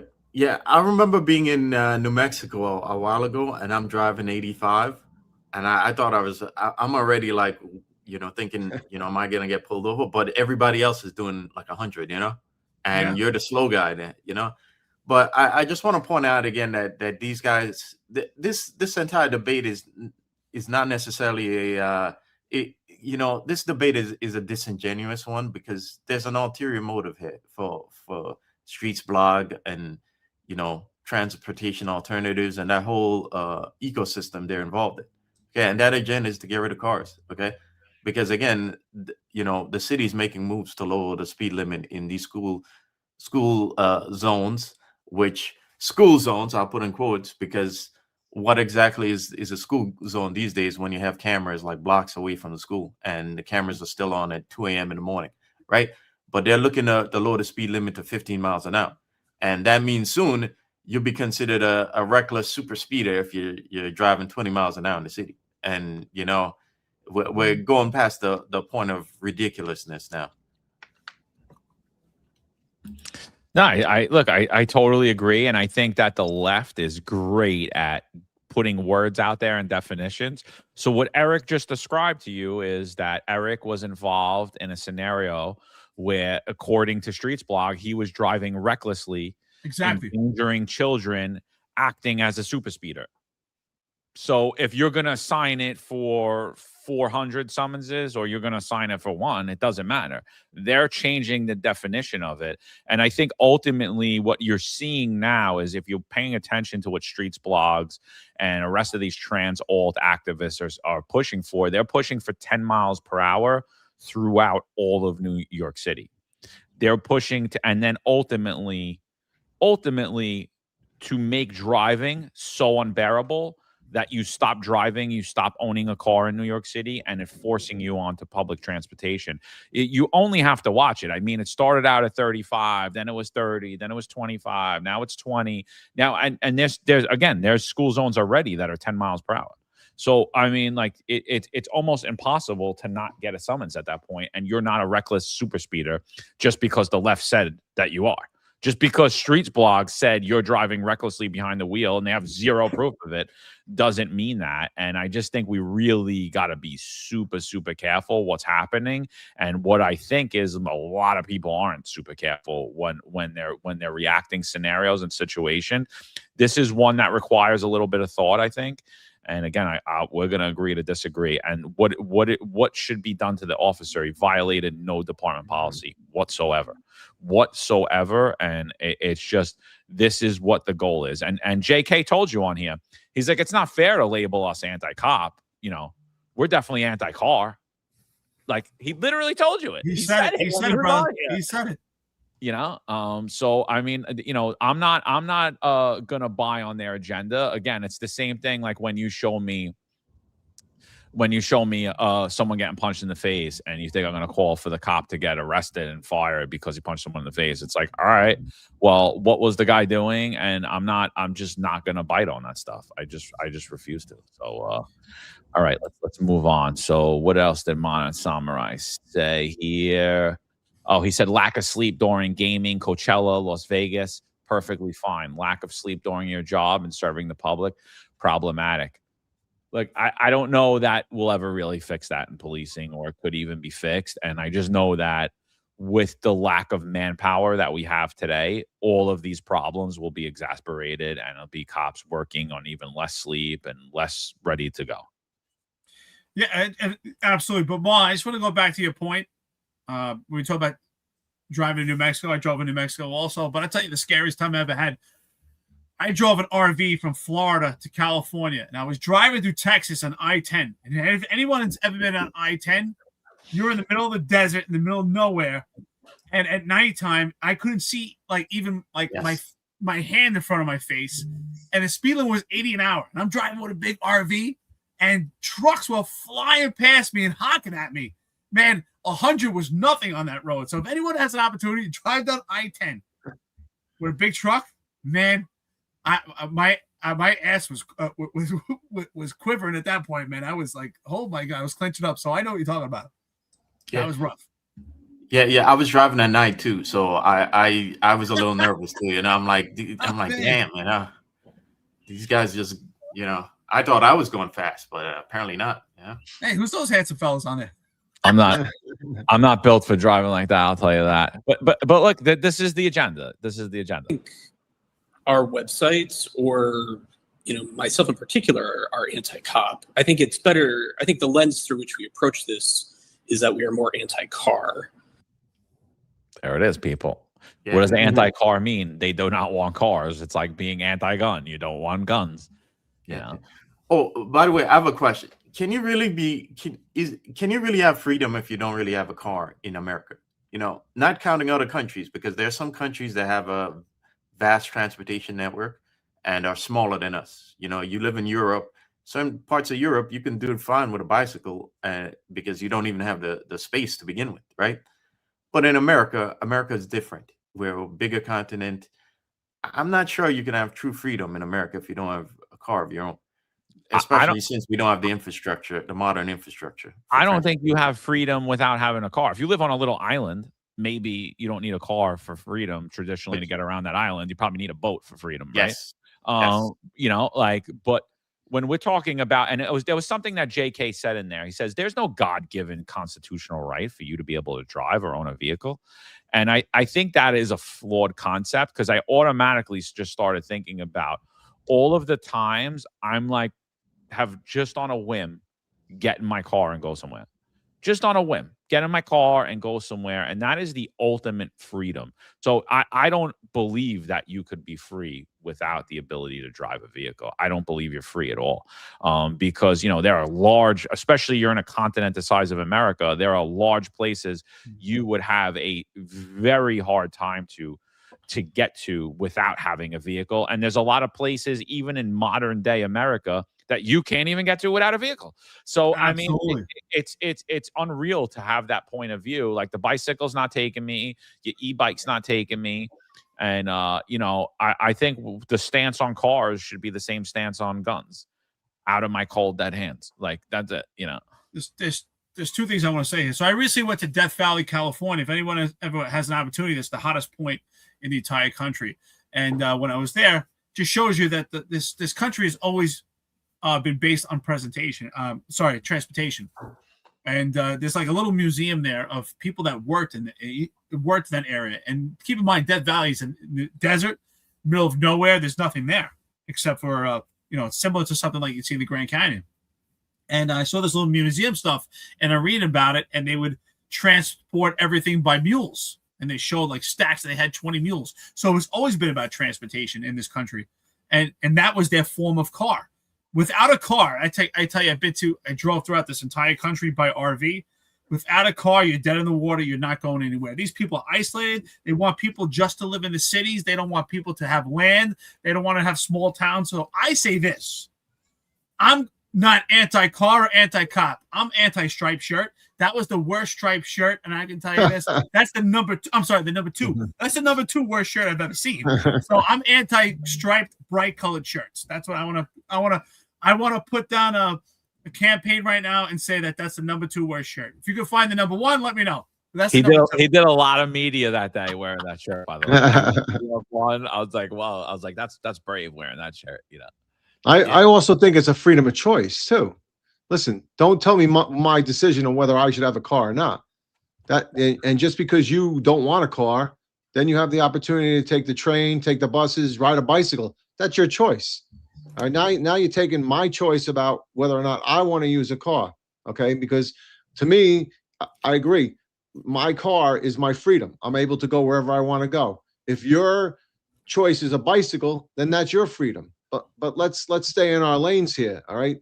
Let's not push your narrative or your agenda on things that you shouldn't. You know, all right, advocate for bikes, advocate for walking, all of that. But don't take away my freedom and my choice to use a car. Yeah, Eric brought up a good point. Again, it's important to note that the people who are obsessed with doing this are also obsessed with making us look like Europe, like parts like Amsterdam and the parts of Europe where, again, there are no cars.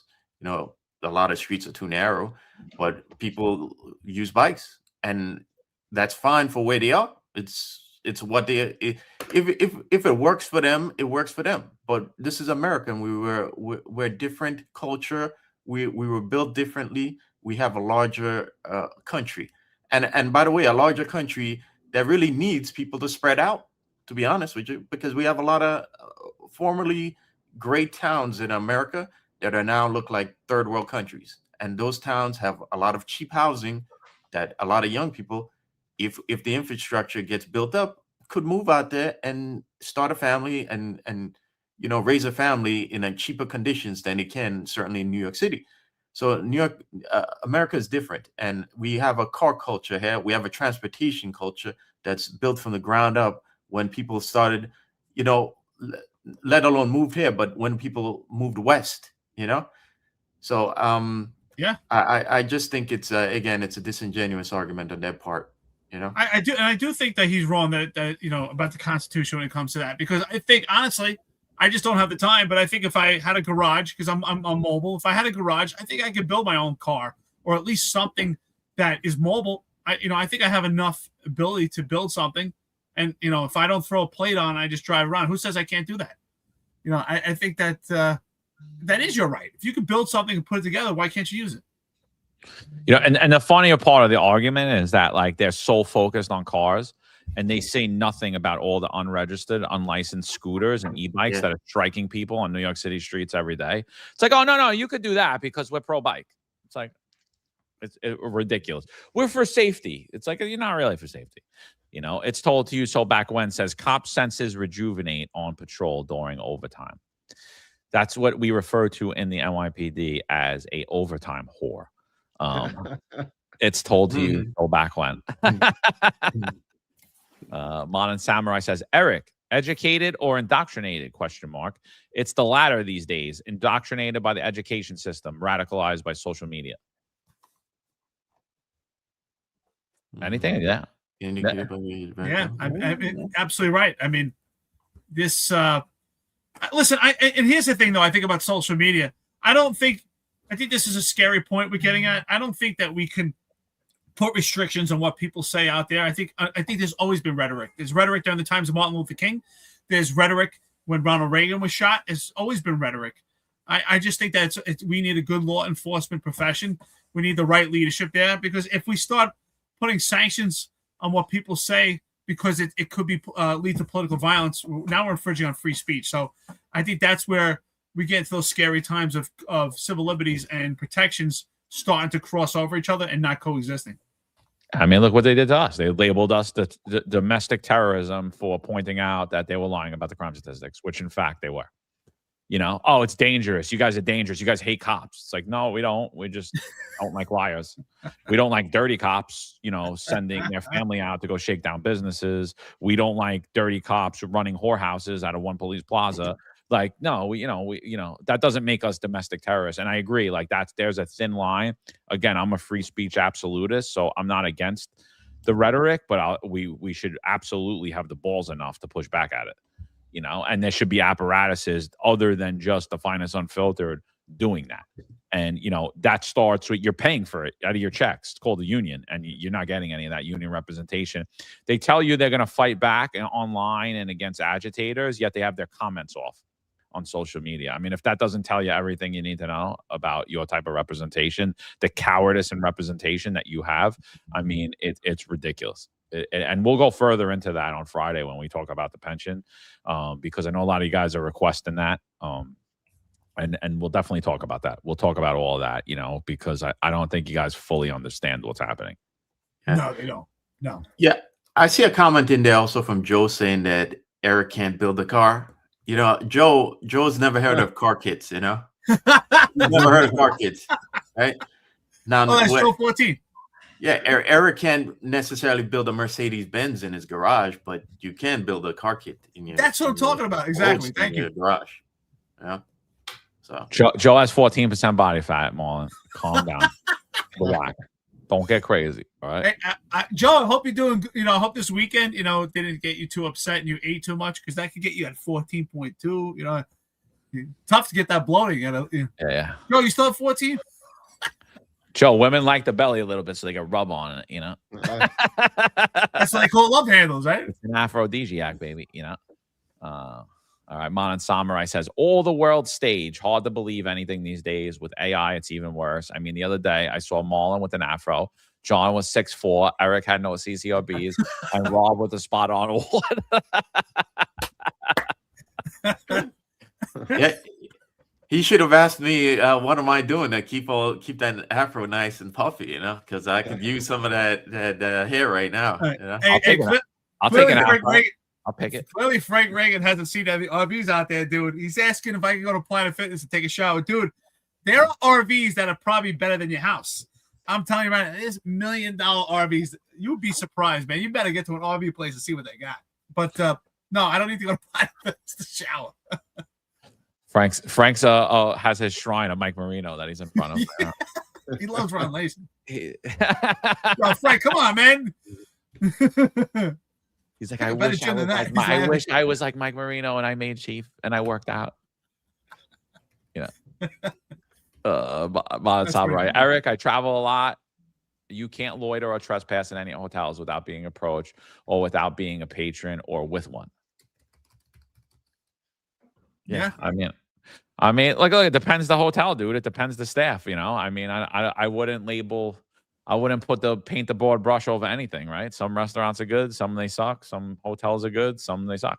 You know, some of the staff's on point, some of them aren't. You know, depends the day too at specific hotels. You know, I actually worked in the hotel industry for a little bit, rough industry, but yeah, I'm gonna say, you know, there's a lot of incompetent people there too. You know, it's not just law enforcement.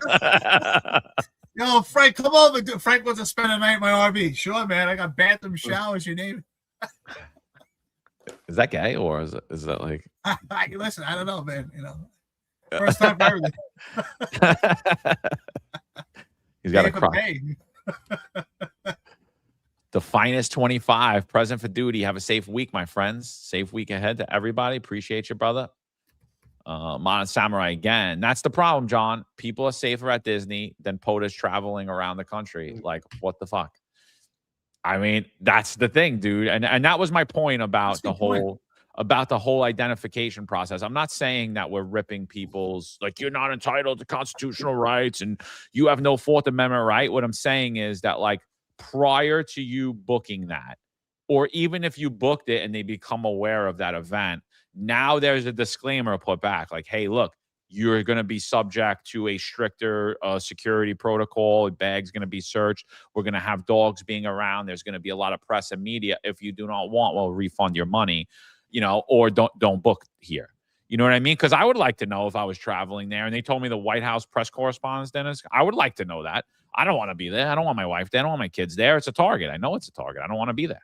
You know, and I'm not going to the dinner. So why am I there? Like, why am I going to risk that and have to deal with all the insanity? And so, like, that's what I think. I think that there could be security protocols put in place that did not violate that, similar to Disney World. Like, you know what I mean? Like, you're basically consenting to the search. You're consenting to your bag search. You're consenting to all of it. And you do it ahead of time. And if it's done properly, I don't think it would be that big of a lift. I think it would be a lift. I think that maybe that system's not in place, but, you know, reach out to us at thefinanceunfiltered.com and we'll be glad to build that system out. You know, John, often Obama would do off the record stops. So he would pick a little restaurant down in the village and he would say, I'm going to go to this village. So we would have to post up on it and everything else. And believe me, the patrons that were already in there, that already had reservations, they were pulled out and checked because you're not going to allow that to happen. So yeah, I mean, there's an expectation of privacy for everybody else, but when something like this happens, you either have to conform to, you know, the checks and things that we need to do to make sure it's safe, or leave. That's your choice. So yeah, I agree with you 100%. They easily could have done that in any of those hotels. And you're right. Would I have wanted to stay there? Absolutely. I don't want to stay there with my family. Even that there's a potential for violence or anything else. I wouldn't want to stay there, demonstrations, etc. I would have said, no way, I'll find another hotel. Yeah. And dude, I always hated the presidents coming into the city. I'm like, well, just go somewhere else. Like, get out of here. And like, I 100% support the ballroom in the White House. Build that ballroom. Stop coming to New York City. Yeah. Stop coming to build the ballroom. Have most of your events there. I mean, look at that. Like unplanned. I just want to go to this restaurant in the East Village. Like, are you serious? Like, we don't even have a security. Like, what are you talking about, dude? You can't do that. Stay in the ballroom. I saw this on Instagram and I want to go. It's like, all right, wait till your term's over. Oh man. Wait till your term's over. Hey, I know this is off topic. You think JK would be okay if we all rented out mules to transport around small towns if we decided, since we can't have cars, can we travel by mule? Or No, that would be he texted me. He said he's going to send you one of those shirts, Eric. So size medium, please. Yeah. What colors were that striped shirt again? Yeah, I think they would have a problem with it no matter what, if that means you could move out. I don't even think those colors go together on a prism. That shirt was definitely a distraction. Hey, let's see. I give him credit for coming on, man. He came on. That's good. No, yeah, totally, dude. And he engaged. You know, he wanted it. He wanted. He did. He wanted to smoke. but that's another thing. Like hardcore, Mikey G. Ton of people reached out about that interview, and they're like, "You guys didn't push back. You guys didn't do." And I'm like, dude, what do you want us to do? Rip somebody's head off? Like, I don't understand what you're talking about. If you want someone to come on. And by the way, the only reason he came on here is because he knew we wouldn't do that to him. Of course, like, we wouldn't. Why would you come on? It's not dialogue. It doesn't help anything. We asked the questions. He answered the questions. I didn't like any answer. Why am I jumping down his throat about it? What do I care? You heard what he said. We're anti-car. I mean, we could have basically stopped the interview at that point. You know what I mean? It's like there was nothing else that really needed to be said. But like, let him expound on his thoughts and have his thoughts. And then at the end of the day, you could dissect it. If you thought we missed a question, totally fair criticism. If you think we need to beat people up over it, start a podcast, dude. I guarantee nobody's coming on it. I guarantee. It's just going to be a bunch of disgruntled retired guys or ex-cops on there bitching and moaning. You're not going to have dialogue. You're certainly not going to have the mayor of New York City coming on. You know, like, it is what it is, dude. You know? And cars aren't just for transportation. Let's be honest. I had some of my best experiences in cars, so let's not get rid of cars. It was my first. When you're young and you don't have an apartment, cars are pretty good. My first apartment. You know, I got caught out there a couple of times. Yeah, get caught out there a couple of times. Thankfully, the cops were somewhat cool. Oh yeah, I've been busted. Somewhat. I've ran into some, you know, making me stand out there. I'm like, come on, dude. You know what we were doing. What are you doing? Do I got to stand out here like a jaguar? Like, yeah. Oh, yeah. Modern Samurai. Seriously, John, do you need to even ask that question? They want every MAGA Republican supporter unalive if they could. Yeah, he's talking about earlier when I was like, what's the motivation behind it? And look, I don't think it's everybody, dude. Like, I know a lot of people that are Democrats that aren't fans of Donald Trump, and I don't think they want me dead. I don't think they're rational people. I think politically their intellect isn't there, but it is what it is. You know what I mean? I also don't think that everyone that's a Democrat or anti-Trump is a radical. Again, like I said, I didn't support Obama. I didn't support Biden. I would never want to see anything happen to them. And I clearly went out online and made comments about both of them. So, like it doesn't mean that I'm a radical and I was radicalized by the media or social media. Yeah. Hey, Billy Blastoff 7027, my man, that spot is the best. You know what? I haven't been to New York in a while. I got to go back. He says, Eric, if you wore that shirt to Woo Hop, they would give you a free ball suit. Baby. Woo Hop is awesome, man. Downstairs or upstairs? Downstairs was. Downstairs. That's a great spot. Late nights, baby. I don't know how to, but you could ask for a barbecue potato chip and they'll give it to you. And you ask for anything that comes in 2 seconds. That place is amazing. Yeah, just let JK know next time, John, that it's New York's finest retired and unfiltered, and not Miami's finest retired and unfiltered. Miami Vice. Yeah, I was looking for Don Johnson. Like, where's Don Johnson, man? I mean, you would think that he would want to be in a white Ferrari with that shirt on, but no. Yeah, he's a bad one. Frank Reagan asked me what's his name about talk about the car. Frank, you want to be in that car with me? Mon Samurai, 4 attempts on his life is fucking bullshit. I would fire all of them and have Delta or Team 6 protect him going forward. This is nonsense. Yeah, look, I think you need guys on top of the game, man. Look, I think people should pay dearly, and never be put in charge of something like that again. And I think the same is true when we look at that protest. I mean, whoever planned that systemically failed, and whoever defending it is systemically failing further. So I agree with you. He also says Rob loves to get a spot on. He's glowing, right? Spot on, brother. Damn, Mon Samurai hit us up. Holy man. Yeah. So he says, good morning, gents. They knew the location weeks in advance. This is on the Secret Service. They failed to do their job, and it's not the first time. Complete BS, in my opinion. This should never happen, and certainly not 4+ times. Yeah, that's good. I was thinking, I was going to ask you, Rob. We didn't have enough time, but if you have to point the blame, who do you point the blame at? Secret Service is in charge, so it's Secret Service. Once the president's involved, that's the protectee. So they should have been that whole thing. They need to coordinate with state and local, but Secret Service they're ultimately in charge. Like, in other words, if they came to New York City, we used to go to the briefings at 335 Adams Street, where the Secret Service headquarters is, and we would go up there, present our plan, and they would present their plan, and it would be coordinated. And if they wanted any changes, it was up to them. So we were not the lead; they are. So it definitely falls on them. So there's definitely a gap. Yeah, and I always thought the most impressive thing was the UN, though. I thought that was like unbelievable. Yeah. The UN General Assembly, like the coordination there. I always thought that was like, and that's another thing. I was like, why can't they just like build some base in like Switzerland and have everybody fly in there and just fly in the best chefs? Like, get the hell out of New York City. Okay, it's not good for overtime. I mean, because a lot of us made money those that week, but as far as like security concerns, it would alleviate a lot of that, So that was super. The Smith says Joe 6899 is a real piece of shit. hey, Mike, come on, give Joe the right name. It's Joe 14. Yeah. Joe's still a regular viewer, Mike. So just devil's advocate, Joe hates us apparently, but he's on here every day. We're on. He's watching every show. He's commenting. He's making the chat lively. So we appreciate Joe too. Yeah. I miss Nin and Juju though. Where they been? They only been coming on just like a few minutes each episode. I feel bad. If Joe wasn't so busy watching the show, he'd have less than 14% body fat. Mon Samurai says, John, I understand your point, but he's under custody and control of that vehicle. It's just a bad look. I'm not saying any of the other stuff. Yeah, I'm not saying that you are, but I'm just saying, like, I'm like not gonna put even the label on him because there's a reason why it's not attached to him, you know.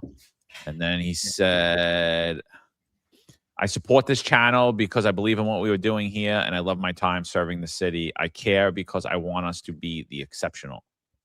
And I agree with that, and I agree with that, you know. But and you know, like we said to him, smarten up, you know. But I'm just saying, I'm not gonna rip away his constitutional protections and his Fifth Amendment and his due process rights. I'm just not. And he also says, I bought property in Wyoming, and my nearest neighbor is 5+ miles. All these anti-car assholes live in big cities and think they speak for everyone. Yeah, you know what, Mounted Samurai, good job, brother, because those are some of the most amazing states. I gotta say, Wyoming is definitely up there. Montana, I think I've been to Alaska, but I think Montana is the most amazing. Wyoming's very similar, but yeah, you got to make it out west, man. Beautiful sights, amazing. Yeah, absolutely. And Billy Blastoff, I hope you're feeling better. We hope you're out of the hospital, brother. Hope everything went well. God bless you, man. God bless. Wohop, man. I'll send you some Wohop. I think we're good on the super chats. I think we got them. We had 22 super chats today. I think Mon Samurai had 21 of them. So we appreciate you, brother. Did he really? No. I was just is saying, he the number two? Is he the number two coffee and donuts on us? Yeah. Number one is not important. Only number two. Wagner stirring the pot. He says anything about a certain retired chief running for mayor.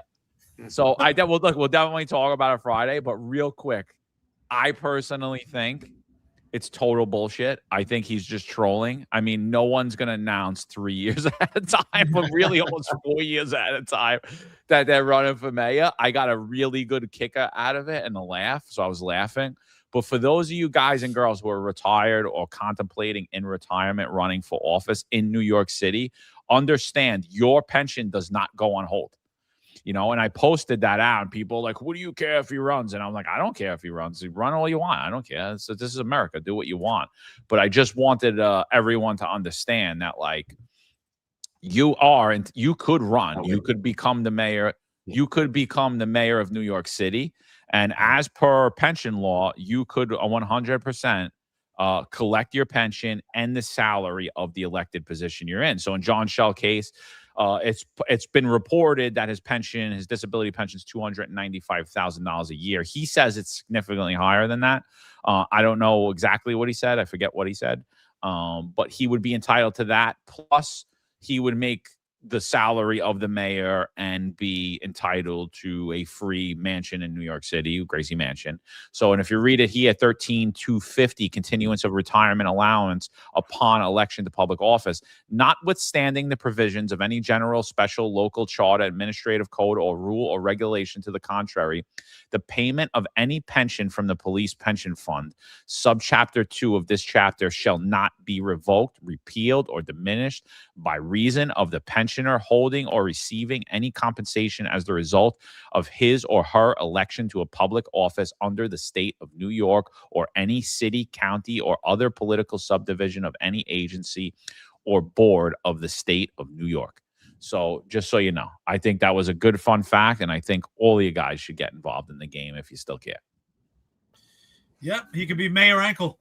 Mayor Ankle. John Shell. Yeah. You know what, though? In his picture, he looks like he's on Ozempic. That's probably the best picture I've ever seen. He made a flattering AI picture. But did you notice how friendly he is with the LGBTQ plus community? Because you see the two men holding hands in the background.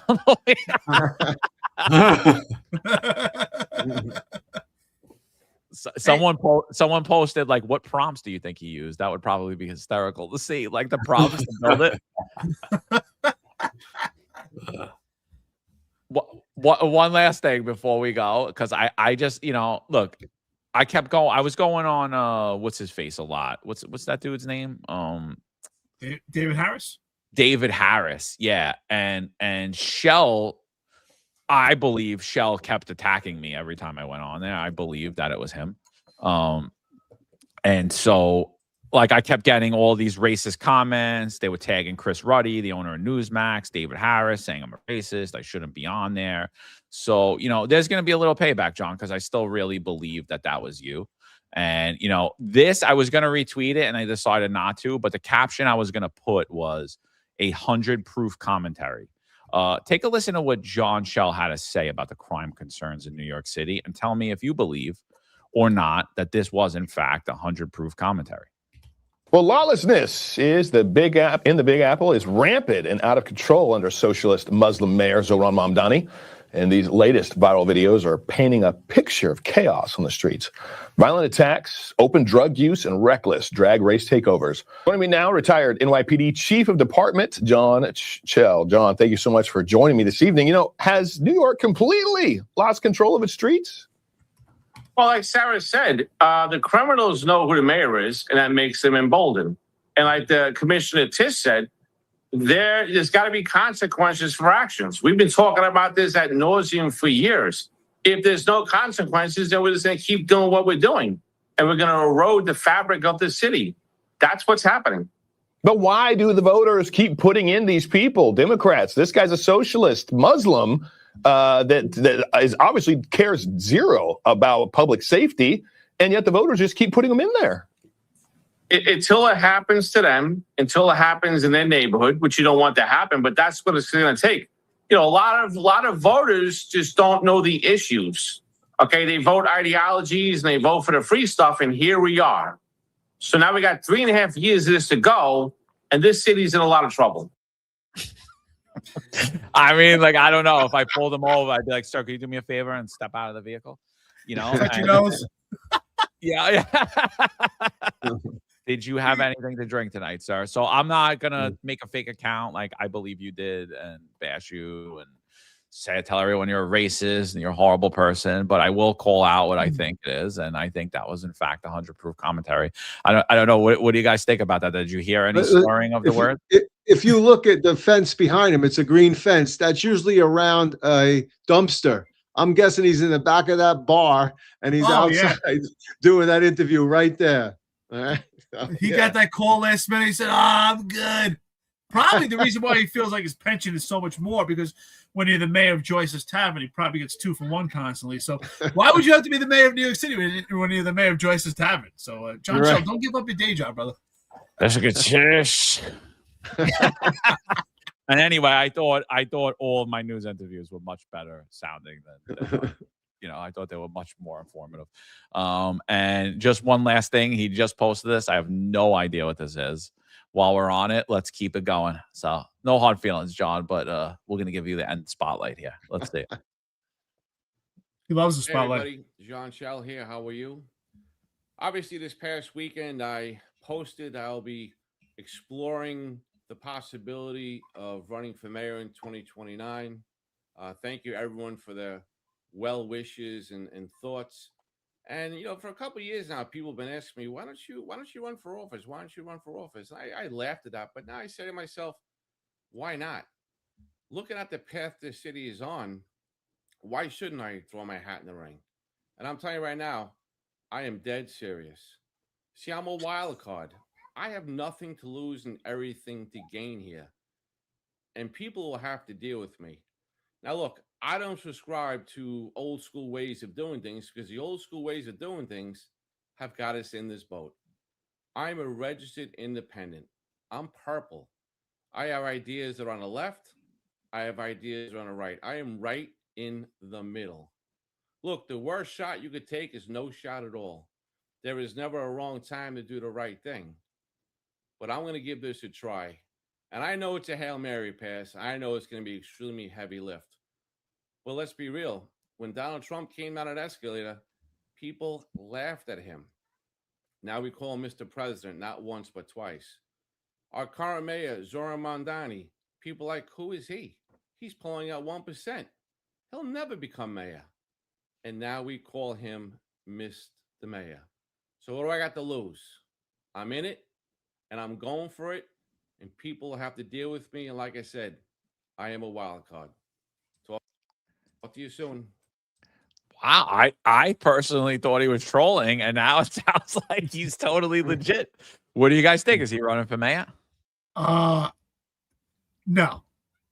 I still think he's trolling. I think he's just looking for clout. He's trying to get attention. We're talking about almost 4 years away. I mean, I don't know. Most of us don't even know what we're going to do next week. So, no, I think he's trolling right now. He's just looking for attention, and I think he figured out how to get in the spotlight. I don't think he's serious at all. I don't believe anything that comes out of his mouth. Yeah. Can we send him a donation? You know, I don't think he was sober when he was doing that video. Right? Dude, either he just had dental work or he's slurring his words. Right? Like that's how I sounded the other day when I got numbed up. Like I was like, shh, shh. So either you just had dental work and made that video, or maybe put a few back. Like I don't think he was sober in that video either. Like just listening to it. You guys don't listen. His ankle swells up. When the ankle swells up, it's hard for him to get blood rush to his mouth. Yeah. And in which case, I think the Finest Unfiltered should donate to him, and we need to get him one of these hydration backpacks so he could just, keep it filled with alcohol all day, and keep it underneath his suit, so he doesn't have to take time out of his busy day and go to Joyce's Tavern, and you could always have it on you. I think he's trolling 100%. Maya said he's going to use all the Finest Unfiltered talking points. Here's the scenario. Let's break down a scenario, though. Mondani comes out as the Democratic primary winner, obviously, or he's the incumbent and nobody runs against him. And John Schell comes out as the primary winner for the GOP. And they're the only two candidates running. Who do you vote for? I'm Team Schell. It would be sick, but I would do it. Like I would do it. I'm not voting Mondani. You vote Mondani? I'm not. Well, at least Mondani's principled, I don't think so. I mean, what's Chell? If I live in New York City, I'm moving. I don't know. Hood Mayor says he's voting for Mr. Schell. What about who else? Like seriously, like what do you do? I mean, I don't know. That's a great question. I'm telling you, I'm like right now, I'm saying, yeah, give me 100 proof mayor. Like that's it. Well, I mean, the question is with or without lube. At least if Mondani's fucking you, he's telling you he's gonna fuck you. Yeah. With Chell and the Adams crew, they tell you one thing and fuck you behind your back. So. They said New York 26 says if he wins, this podcast will be the biggest winner.